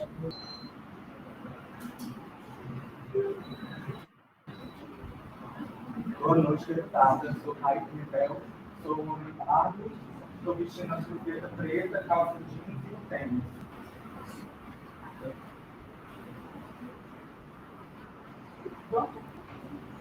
Vamos lá. Pois assim, eu posso dizer para você uma coisa que para mim é muito marcante. A universidade é tudo. No sentido de que, principalmente as universidades públicas, a universidade, como você deve saber, ela é sempre muito. Não tem como você entrar no dia de semana. Ela sempre é uma experiência de vida que ela vai ser para. Não é muito difícil a pessoa que pior depois da universidade. Né? Eu vou dizer que sim, que as pessoas que não entram na universidade, elas não têm valores, não têm experiência, tudo mais, mas gente, o pátio, tudo na universidade é importante. Então, você não tem como você não mudar o salário de várias coisas, ou acrescentar, ou aumentar, ou enlarguecer. Então, para mim, eu digo muito assim, eu seria uma se eu tivesse ido para a universidade, e outra, eu passei por isso. Principalmente eu tive uma acadêmica ativa, muito ativa. Né? Então, eu vejo esse corredor ali da sociologia, das ciências sociais, passando aqui pela reitoria, aqui na faculdade de jornalismo, aqui, a comunicação do Brasil. Aí você ali na FEAC, que é a faculdade de economia do nosso escritório político em frente. Aí você mais na frente, você tem direito. Aí depois tudo é certo. Então, esse corredor aqui, né, tanto é que eu gosto de fazer os nossos comitês de campanha, sempre era aqui, essa coisa, assim, os bares aqui também, não sei quais são, tinha agora tem o cantinho acadêmico, mas tinha o meio do aqui de um lado, tinha o cantinho do céu, que era aqui, que eu não sei se ainda. Então, a Salve, que antes era o Sindulce, era a Salve, que era ali na ponta, a Dulce, que era aqui dentro. Então, tudo isso fala, tudo isso tem voz, tudo isso tem memória, tudo isso tem história, tudo isso tem isso. Então, para mim, Sempre que eu puder dizer, universidade é um centro fundamental de socialização, e de saber, de sobre a mulher na política. Na verdade, nós sofremos na política, de uma forma geral, um processo muito duro. Porque, assim, para você entrar no processo, já é uma Deus nos acuda. Eu diria mesmo, eu estou queimando a mesma fogueira de 20 anos, praticamente. Né? Parece que a gente tem que estar sempre igual a mulher na Idade Média, né? Porque diziam que elas eram bruxas, porque elas tinham poderes que vinham das ervas, não sei o que, dos saberes mesmo, mas não, era bruxa, do queimar. Em 1798, ela pegou, ela quis fazer a declaração do direito da mulher. Ela foi guilhotinada com mais de umas 400 mulheres, dizendo que elas tinham no papel do homem. Portanto, não estavam fazendo jus ao papel da mulher. Então, de uma forma ou de outra, assim, só vai ter mudança se a gente, de fato, continuar insistindo em ser quem nós somos. Porque sempre que a mulher na política é doida, trelucada, histérica, são isso que nós. Agora mesmo eu vi ontem que não sei exatamente o cargo dele, porque uma advogada no processo chamou ela de galinha e terra de terra. Aí eu fiquei, ela foi num processo desse que a advogada era decisiva, chamou ela de galinha e terra de terra. Eu falei, gente, olha só, que coisa. E, por exemplo, também não é fácil estar no exercício do poder, não. Por exemplo, vou me lembrar aqui da prefeita. Aí, cheio de convite, não sei de quê, para isso, aquilo, porque da sociedade, e às vezes eu não estava com a roupa adequada e nem estava com o cabelo adequado, nem com o jeito adequado. E aí, a prefeita chega no canto, como é que. Aí eu corria, primeiro, logo que eu comecei, primeira semana, eu corri para me ajeitar no salão. Aí, certamente, o pensamento era: essa daí não trabalha, tá no beleza. Aí, daqui a pouco, eu estou falando, coisa, eu vou do jeito que eu estou. Aí, eu disse que eu vi os comentários. Essa daí não cuida nem do seu cabelo, não vai cuidar da cidade. Então, não tem jeito. A gente está o tempo inteiro sendo testada. Então, não é fácil. Então, eu só estimulo muito que as mulheres elas estejam não é só na política, em toda a política, porque não é só a política institucional, que é o parlamento, mas de uma forma geral. Assim, eu era menina quando a Maria Luísa se elegeu. Eu tive a alegria de homenagear muito a Maria Luísa, com o prêmio Carlota Joaquina lá na Câmara Federal. Está com a Maria do mundo. É uma famosa foto que quando ela abre os braços assim, e ela fez essa mesma posição, a gente colocou junto as duas. Uma lutadora, uma mulher extremamente admirável, né? Professora aqui dessa universidade também. Mas, assim, não é fácil. Não é fácil, porque depois que você consegue chegar no espaço de poder, você ainda olhar porque, assim, como que é que você está fazendo aqui? Porque a política, infelizmente, o ambiente da política, o campo da política, é muito masculino. Então, é o tempo todo é como se estivesse num lugar inadequado. Agora, tem uns mecanismos que nos ajudaram muito. Por exemplo, só o fato do Brasil ter 30% do fundo partidário para as mulheres subiram, quando eu assumi a Câmara, com 51 deputadas, no mandato seguinte subiu para 76 e agora são 99 deputadas. Só isso aí já serviu para você pular lá para cima a quantidade de mulheres. Aí muitas foram usadas como laranja, para poder o fundo partidário para os homens, coisa toda, mas tem avanço significativo. Agora, claro que também chegou, não basta só ser mulher. Você tem que ser mulher e entender a luta histórica das mulheres. Você é feminista. Tem que ser mulher e tem que ser feminista. Não, sabe o quê? Eu já vi debates de mulheres brigando que era mais conservadora. Eu fiquei chocada. Eu não tinha visto isso. Mas aí você pegar duas muçulmanas brigando, você é uma aborteira. Sou conservadora. Não, quem é conservadora sou eu. E é um estado de choque. Quando eu tinha que chamar da minha vida. Então, assim, chocante para mim, como mulher. Ou então um homem pega e diz, não foi com você, você vai se defender. Você está fazendo isso aqui, a mulher pula de lá, na pessoa de direito, mas ele não está sendo engraçado, não, porque eu sou mulher e não me sinto afetiva. Gente, então, a gente precisa eleger mulheres comprometidas com a luta histórica das mulheres. porque senão acaba que elas acabam prestando um desserviço para a luta histórica das mulheres. Porque elas sempre, claro, não sempre lutar para que elas estejam lá, mas é importante que a gente entenda que nem todas estão a favor da nossa luta histórica. E ela, olha, tem muita luta pela frente. Imaginar que a gente ainda tem que lutar todo dia contra a violência é uma coisa inacreditável. A gente queria estar tudo e a gente tem que todo dia estar lutando contra a violência na política, inclusive. Aí vamos lá. O Pedro. Pedro, eu acho assim. O meu grande pânico que eu deveria ter feito, pânico. Até quase eu cheguei para trazer, cheguei para ficar. Mas aqui. Mas deixa eu dizer, ele perguntou. Eu tinha um grande pânico quando eu assumi a prefeitura. Eu disse, gente, como é que eu vou lidar com as greves? A vida toda eu sempre fui de lá. Agora eu vou ter que não lá de cá. Mas você sabe que eu acho assim, a primeira coisa é o respeito. Tem que ter respeito. Respeito porque é o que está em jogo. Ah, tem gente que entra de má fé só para não sei o quê. Tem, mas também tem interesse legítimo que está posto. Tem interesse que está colocado. Então, assim, por exemplo, os professores aqui, onde tem um professor aqui, os professores têm o maior respeito, o maior saudade do professor. Por quê? Eles conseguiram coisas que eles não conseguiam, sei lá, em 50 anos. Porque imaginaram assim, agora a gente vai conseguir. Então, assim, tive que entender, respeitar, e também tem um jogo de cintura que a gente acaba tendo, porque você já passou por aquilo ali, então você entende. Eu vou dar um exemplo aqui para você. Tá? Começa o governo, menos de 30 dias de governo. Lá vem uma manifestação de estudantes, liderada na época do PSDU, na época, mirando no PT, prefeito do PT, tal. Aí chegaram já, a confusão estava no meio do mundo, essa coisa toda, não, que era uma coisa que nem existia. Na verdade, eu queria, acho que mais para testar mesmo, no governo, sei lá o que.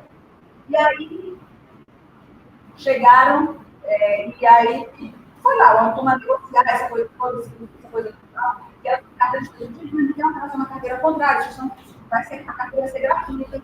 Vocês nós começamos a prefeitura, né, começamos a bancar as carteiras, inclusive das universidades públicas, todas as públicas, para poder não ter mais comercialização de carteira. Isso estava correndo muito no movimento estudantil. E a gente entrou para resolver isso. Então, isso não tem problema, não, as carteiras estão garantidas. Mas, na verdade, na época, a turma se organizou para testar o governo. Aí, eu disse, olha, eu sei que saiu com raiva, gritando, esperneando, assim dizendo, né? A gente vai voltar e vamos voltar com 2.000 pessoas. Tipo, aí eu me preparei, né? O que é que eu fiz? Noite virada. Primeiro, assim, a prefeitura tinha, na época era no centro da carteira, depois tinha que chegar perto do centro. Aí tinha os vidros que alguns chegaram para jogar pé, para começar a chegar jogando pé. Foi o que nós fizemos. Peguei e mandei colocar uma treliçazinha de ferro, bem pequenininha. Você vê, você não via. Não puder, você sabia que tinha. Então, as pedras bateram. A segunda coisa foi não que o aparato fosse aqui. A guarda municipal só que controla aqui. Quem quiser, fica lá dentro. Lá dentro. Aqui na porta, não. Se tiver algum processo de acirramento, alguma coisa assim, se entra, o aparelho dê força, não dê violência, para poder. E eu só quero aqui, eu quero nos guardas que quero. A única arma que eu quero é escudo, para se proteger. Imagina você ser uma militante, uma guerreira, e quando você tem que ir para o outro lado, você tem que ter tudo isso na sua previsão. Você não pode fazer do mesmo jeito. Porque eu achava que era de um jeito, eu só pensava, eu nunca queria dizer isso e nunca disse, ainda bem. Que agora é de outro. Então, me preparei para aquele momento. E porque a reivindicação não existia, mas na verdade, no inverno foi muito mesmo. Foi metade da manifestação, e eu acabei saindo para conversar e tal. E a sede bateram voltar, porque tinha treliça, que eu passei na rua.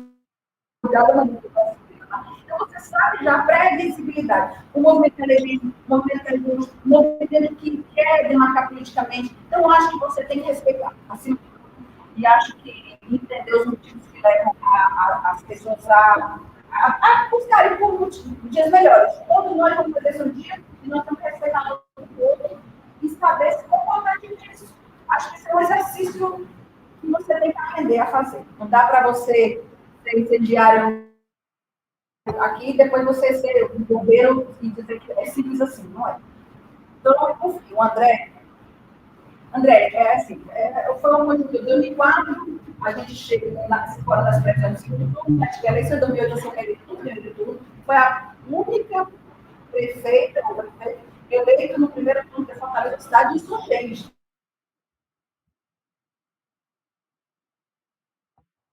Então, no primeiro turno, foi candidato do governo no primeiro turno em 2008.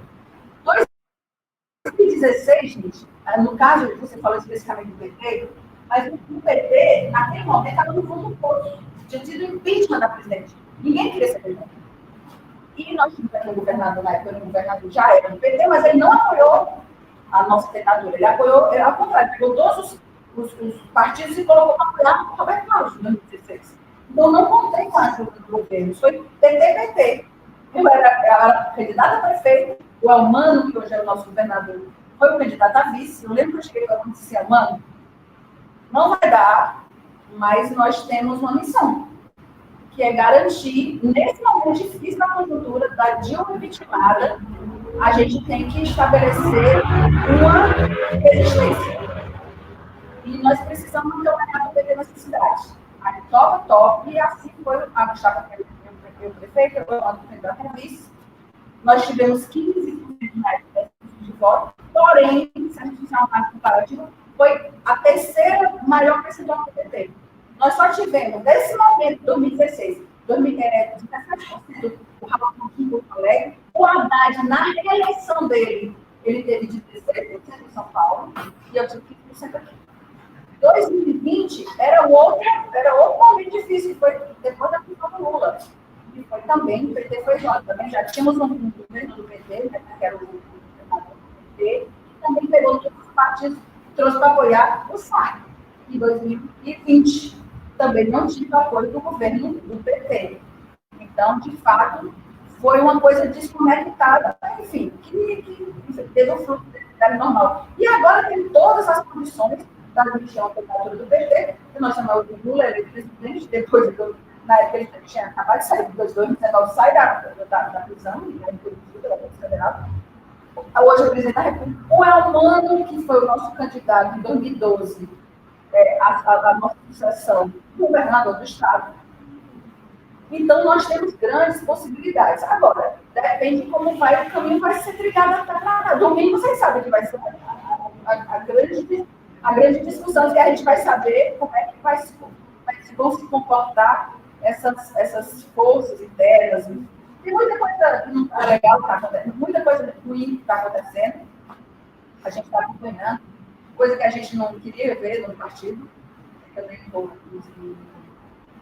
falar muito sobre, mas assim, mais coisas que eu tenho chamado de interferências indevidas, inadequadas. Forças que nem interessam dentro do nosso partido, isso não é bom.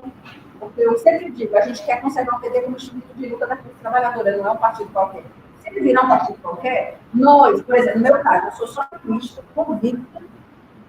Então, para mim, o partido é um instrumento. Se esse partido não for mais um instrumento, eu vou ter que buscar outro instrumento. Então, eu vou a minha luta, que é uma luta que vai ter história adentro. Então, assim, estamos vendo, domingo vai se definir as coisas, né, dentro do PT, quem será que vai o candidato do PT.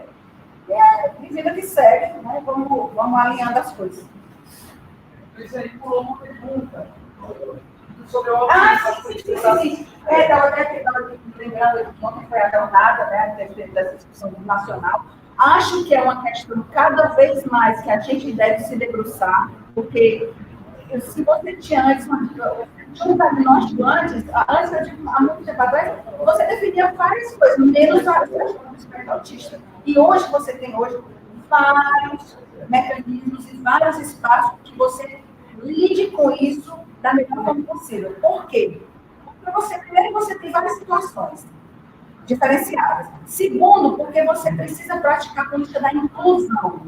Uma coisa que eu lutei naquele que foi feito era o seguinte: você não pode segregar as pessoas que têm como tipo de necessidade especial ou algum tipo de deficiência. Ao contrário, você se incluir com os cuidados devidos. Todo o ambiente tem que estar preparado para lidar com determinadas situações e não você tirar ela, a pessoa da convivência, ela colocar em outro campo. Então, eu acho que cada vez mais as políticas públicas, elas têm, na Comissão de Direitos Humanos, nós vemos várias, pelo menos umas 10 audiências que teve a discussão do autismo como central.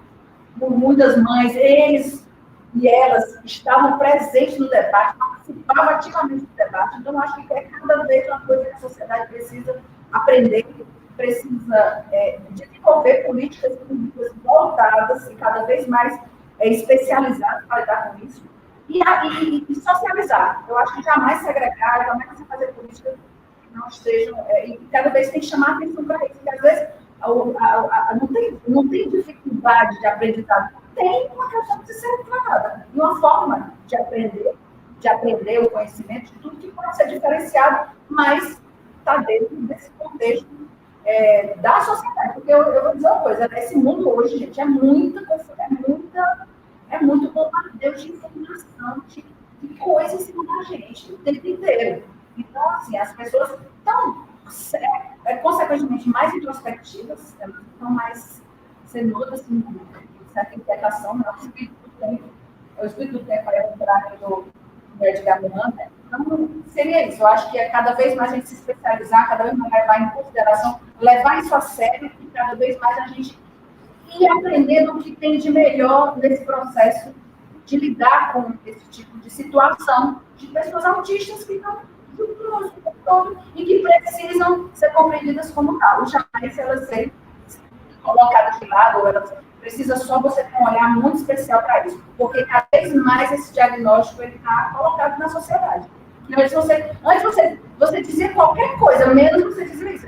Vocês aqui são muito jovens, mas há um tempo atrás não se tinha esse diagnóstico não era colocado dessa forma. Você imediatamente você segregava porque você colocava numa outra conta. Eu acho que cada vez mais nós estamos convivendo com isso, e cada vez mais melhor se a gente humanizar cada vez mais a situação. Eu acho que está colocado de uma forma muito tranquila, precisa só ser enfrentada e ser encarada, né, pelo poder público. Por fim, eu convido agora os estudantes Rafael Cristiano, Lucas Lima, Giovana Borges, Guilherme Carvalho e Ludmila Gato. Rafael Cristiano, homem fácil, alto, estou usando umas brancas, uma escada e infraestrutura. Teremos nesses próximos dias um possível reunião para o candidato do PT na eleição da prefeitura.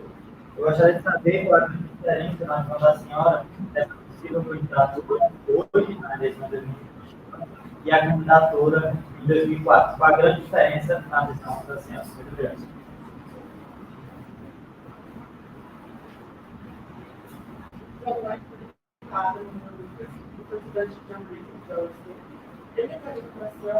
Eu queria saber como a senhora vai desempenho na sua mobilização nas suas para a velocidade de caminho. A senhora vai querer participar um pouco dos eleitores?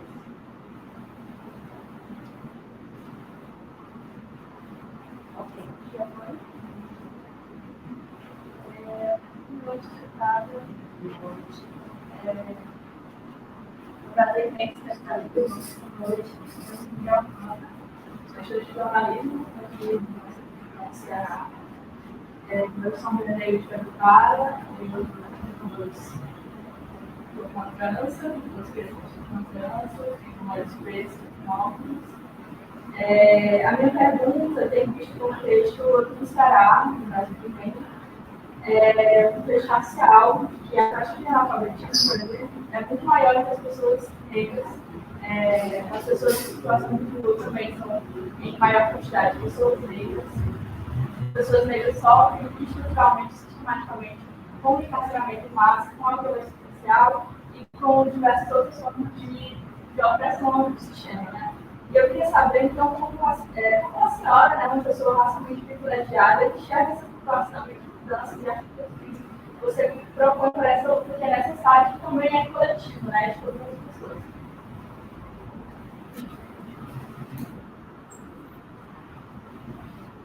coisas para matemática, já acadêmica, negros para entrar, caminhos cursos, do azul por causa disso. E isso é uma coisa muito interessante para a construção política da adolescência desse ano. Um dos principais movimentos, como vários baixos de São Paulo, são os constantes conflitos que a gente não está tendo com o público estadual do ano de preto. E ele fala de sempre no marco do protocolo, crítica da Constituição do Aquário, briga pela Constituição do inglês, né, uma série de ações que vem acirrado essa relação. Eu queria saber de você, como postulante à candidatura e, consequentemente, à Prefeitura de Fortaleza, como você pretende comunicar essas tratativas com o governo do Estado? É possível estabelecer essa relação que tem andado? Tem uma palavra dentro dessas falas?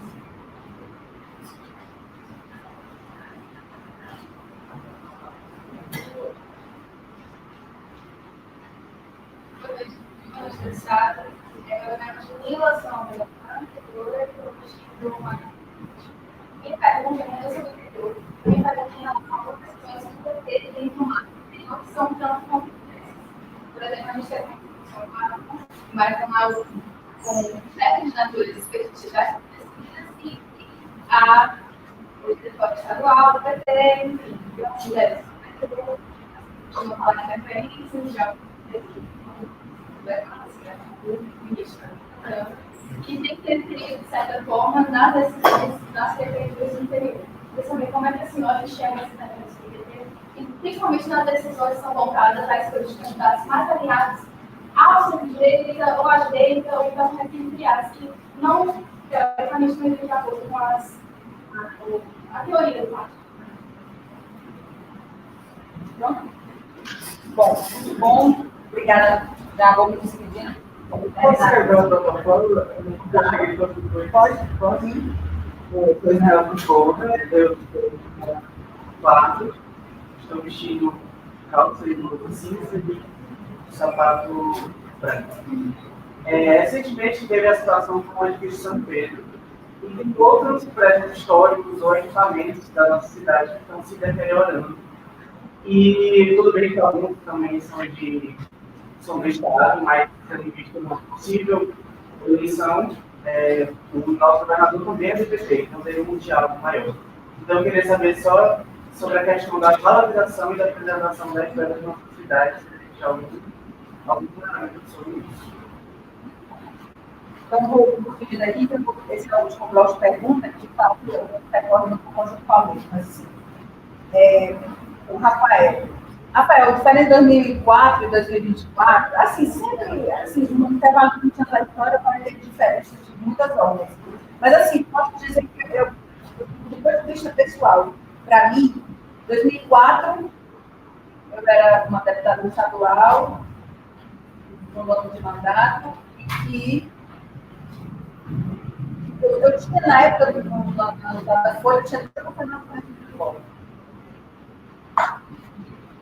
Hoje, a última pesquisa que saiu, eu estou com 21,5%. Porque agora eu posso dizer que assim, a cidade pode gostar, olha, setores da cidade pode gostar, mas as pessoas sabem disso. Tem muita coisa para, inclusive, exercício do poder por 8 anos, né? É assim, uma mulher governar uma cidade complexa, com Fortaleza, desigual como a cidade é, por 8 anos, né? Então, acho que uma diferença central está aí. Talvez na percepção e na forma que o hoje, muito mais experiente, muito mais vendo, né, o reprodutor histórico, né? Tem horas que eu nem eu me lembro que já faz 11 anos que nós terminamos o governo. Isso aí é muito tempo. Quer dizer, eu já comecei nas fraldas, então já era muito tempo, já deixei de dizer, 12 anos passados depois disso, né? Praticamente 12 anos e 20 anos da primeira eleição. O Lucas me pergunta sobre o 17. Lucas, a gente muitos encontros. A gente faz, o nosso mandato faz uma coisa chamada, desde a gente faz na baú da campanha, ano passado, nós pelo menos umas 10 rodas de governo. A gente faz nos bairros da periferia. Mas no ano passado, dependendo, a gente teve processo desse ano. No 2023, o primeiro ano desse nosso mandato, a gente teve várias rodas de congresso. E a gente escolheu tudo esse nome são espaços para socialização, e as pessoas estão realmente em círculo, e as pessoas conseguem interagir melhor, para não ter essa coisa de botar muito, da política, assim, muito, assim, então, tem uma formata de 2022 que permaneceu. E, particularmente no PT, a gente resolveu fazer uma estratégia de duas redes. Nem duas só resolvem, porque os filiados são limitados. Limitados, tipo assim, você tem 40 mil filiados, assim, teoricamente no PT, mas aí tem gente que faleceu. Você tem o primeiro filiado até hoje. Tem um que acha que não é mais filiado, outro que também teve partido, outro que decepcionou, outro que não participa mais. Então, nesse universo, de qualquer maneira, ele é um universo restrito. Então, se eu agora para o Palmeiras, por exemplo, conjunto Palmeiras, estou indo lá e amanhã vai ter outro, aí teve na Barra, teve já foi vários, só na semana passada, nós fomos para vários bairros, pelo menos 4 bairros, a gente esteve lá conversando com os filiados, a gente chama os filiados daquela região. Então, assim, tudo que pode ser feito, do ponto de vista do diálogo com os filiados. Então, assim, agora eu falei realmente, já tem muito tempo, não sei o que ele com o outro, nem vou acho que cuidar tudo, porque a gente já tem outros compromissos agendados, bairros que têm filiados de PT, né? Luz, não sei o que, então vários, então a gente está fazendo a estratégia de 2 vezes. Porque eu entendo hoje que nem você pode ser uma abstração, para assistir nas redes sociais, e nem você pode também só achar que só contato você vai conseguir dar conta de tudo. Então, acho que 2 redes foi a estratégia que a gente teve, que a gente resolveu adotar para 7 de abril. Fizemos o que foi possível e vamos esperar, porque são muitas forças contrárias também, um peso muito grande de situações que ele não contava no PT, nem achou bacana, que tenta responder cada dia no universo. Eu acho que foi o que a gente pôde fazer para encontrar esses filiados do partido e essas coisas. A Giovana, total apoio, solidária, não posso me colocar no lugar de Giovana. Não posso me colocar no lugar de fala, respeito o lugar de fala, dessa questão da questão social. Acho isso de uma das piores coisas de mazela estrutural que nós temos. Basta você pensar que os dois países que mais tiveram mortalidade na Covid entre a população negra foi o Brasil e os Estados Unidos. Países estruturalmente escravocratas e que tiveram esse tipo de economia colonial, escravocrata e, consequentemente, esse tipo de terror, de desastre, de massacre. Eu sempre uso assim, eu gosto de falar do genocídio da população negra jovem, porque isso é uma realidade concreta. As balas perdidas, aquele gente que bala perdida não, encontrada, achada, elas têm direção, elas têm rumo. Então, assim, eu me coloco nessa perspectiva. O que a gente fez com o prefeito? A gente criou, foi quando foi criada a primeira vez na estrutura da cidade a Coordenadoria de Igualdade Racial. Nós fizemos a Coordenadoria LGBT, nós fizemos a Coordenadoria das Pessoas com Deficiência, a Coordenadoria das Mulheres, o Estado de Secretaria, a Coordenadoria da Juventude, das Pessoas Idosas e a Coordenadoria, acho que foram todas, foram 6 coordenadorias. E a igualdade racial nós jogamos um peso muito grande, porque a gente nem fazia discussão, porque a gente tinha aquela postura de dizer que o Ceará, você escutava muito, o Ceará não tem negro, o Ceará não tem negro, ou então a população de negro é muito pequena, tudo e tal.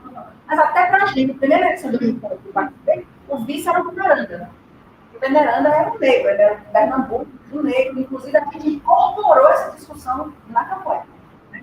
Então, assim, acho que a promoção das políticas públicas nessa questão, eu sou a favor completamente radicalmente da questão das fotos. Estava morrendo de medo do Bolsonaro acabar, porque é um processo de vulnerabilidade estrutural que precisa ser cumprido com tudo que você tiver na mão para poder você romper com isso. Né? Então, assim, é a minha solidariedade não olhar e a minha vontade de colaborar com essa discussão, né? Entendendo que ela é uma coisa muito específica, né?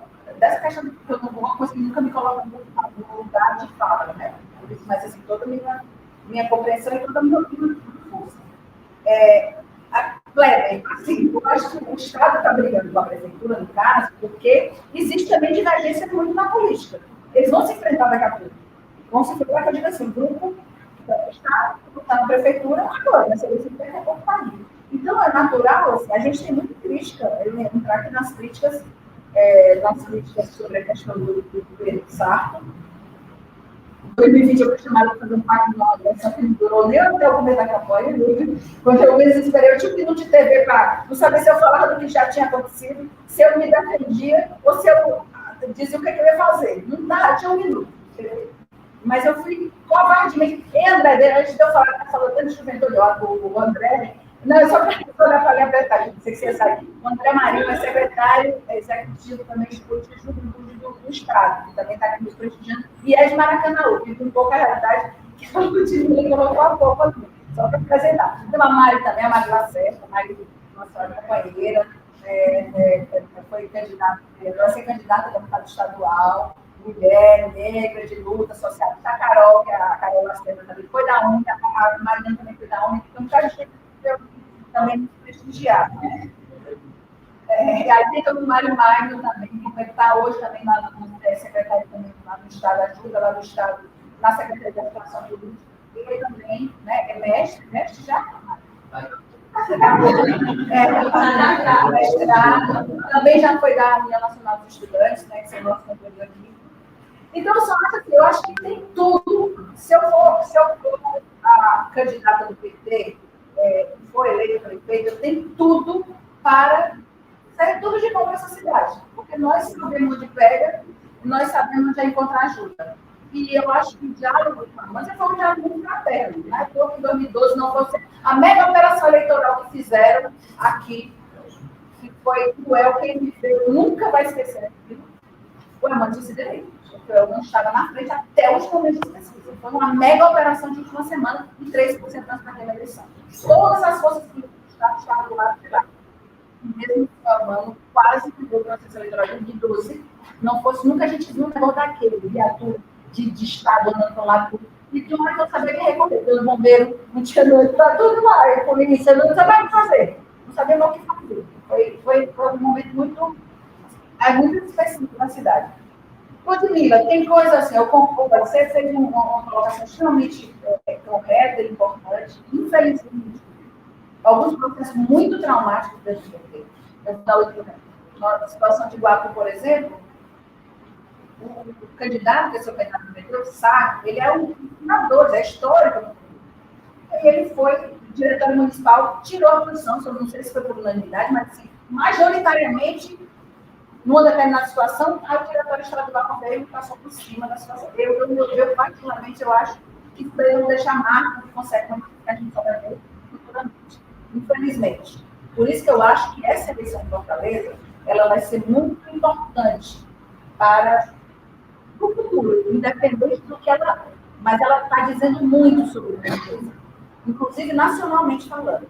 Porque em alguns lugares, infelizmente, teve uma discussão assim, tem muita confusão, enquanto não tem mais encontro. Aqui não conseguiram, assim, não tomaram essa decisão de fazer isso, mas poderia nem ter encontro. Então, eu acho que essas interferências, principalmente por gente que há pouco tempo nem no Lula votava. Então, nem no Lula votava. Portanto, assim, não fazer, nem no Lula votava e agora já quer chegar chegando e mandando. Então, não tem como, é insustentável. O partido ser construído com a tradição do PT, ele vai ter dificuldade de conviver com essas unidades, digamos assim, que nós estamos vivendo, né? Principalmente nesse momento atual. E por fim, Israel. Quando eu cheguei na prefeitura, nós tomamos 21 prédios. Eu fiquei chocada porque a cidade não tinha tombamento. Praticamente zero. Até o Palácio do Príncipe, que a gente reformou todinho para voltar para a sede do poder, não era tombado. Então, isso é uma coisa que para mim me dói. E a mentalidade que é mais grande ainda. Eu vou dar um exemplo. Quando eu participei de uma negociação na história do Metropol, né, na época que eu era governador e tudo, aí tinha uma grande... porque tinha interferência na cidade. E aí, eu estava atenta a isso. Por exemplo, eu sou traumatizada porque tinha uma estação de trem no Mudubi, no bairro que eu nasci, que era a coisa mais linda do mundo. E eu, uma vez, a gente foi, né, a gente pegou o trem lá no Mudubi para até a Parangaba. Quando eu dei de cara, o metrô foi derrubado da estação de trem do Mudubi. Eu fiquei chocada. Aí eu corri para o Parangaba, ainda estava no pé. Nesse ambiente de conversa de metropole, o Cid comprou a minha briga na época.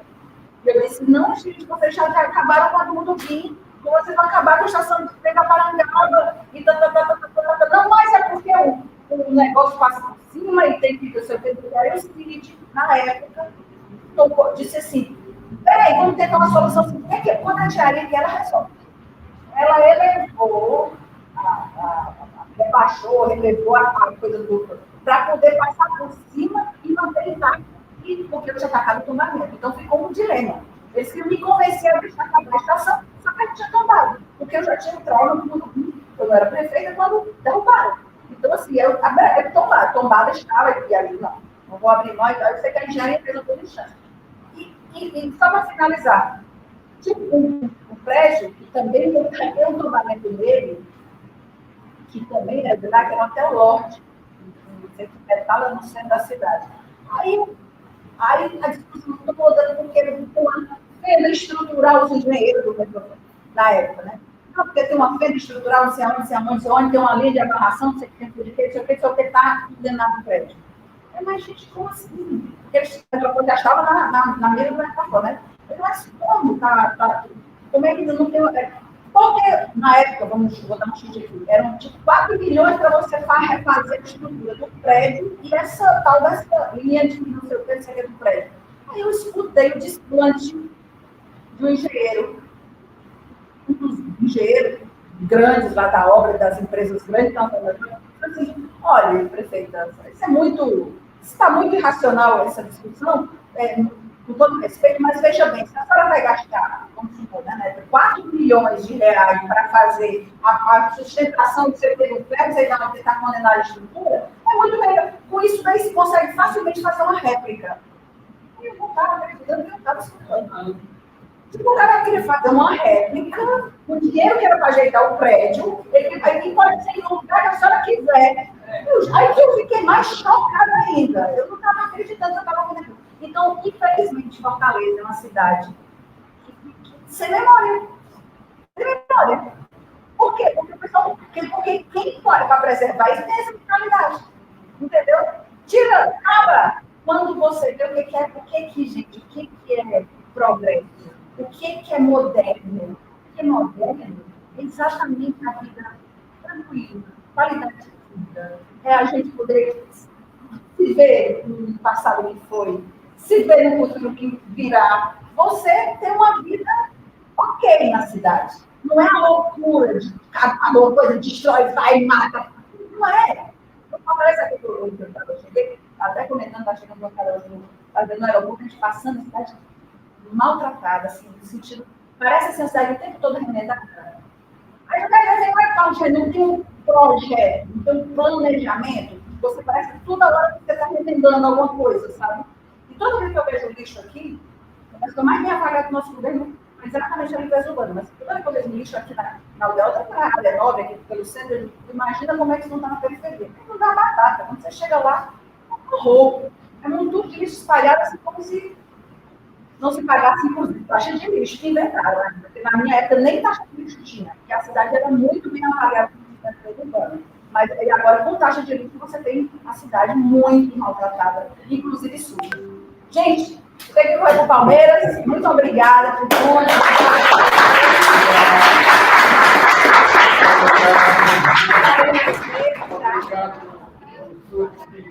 Obrigado, pessoal. Prazer, viu, gente? Adorei as perguntas, adorei as Carol, tá liberada, Carol. Tá liberada.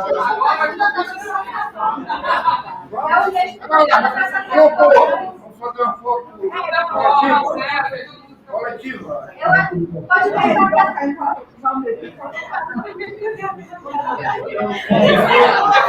É a Laura, gente, é a Laura, não tem jeito.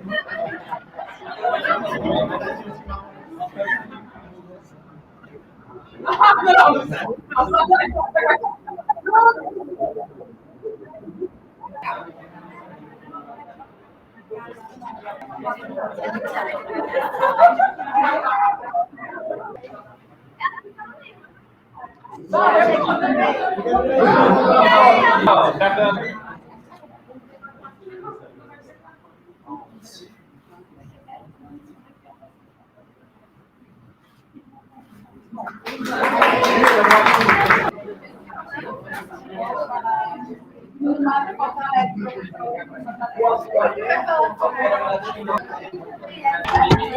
aí?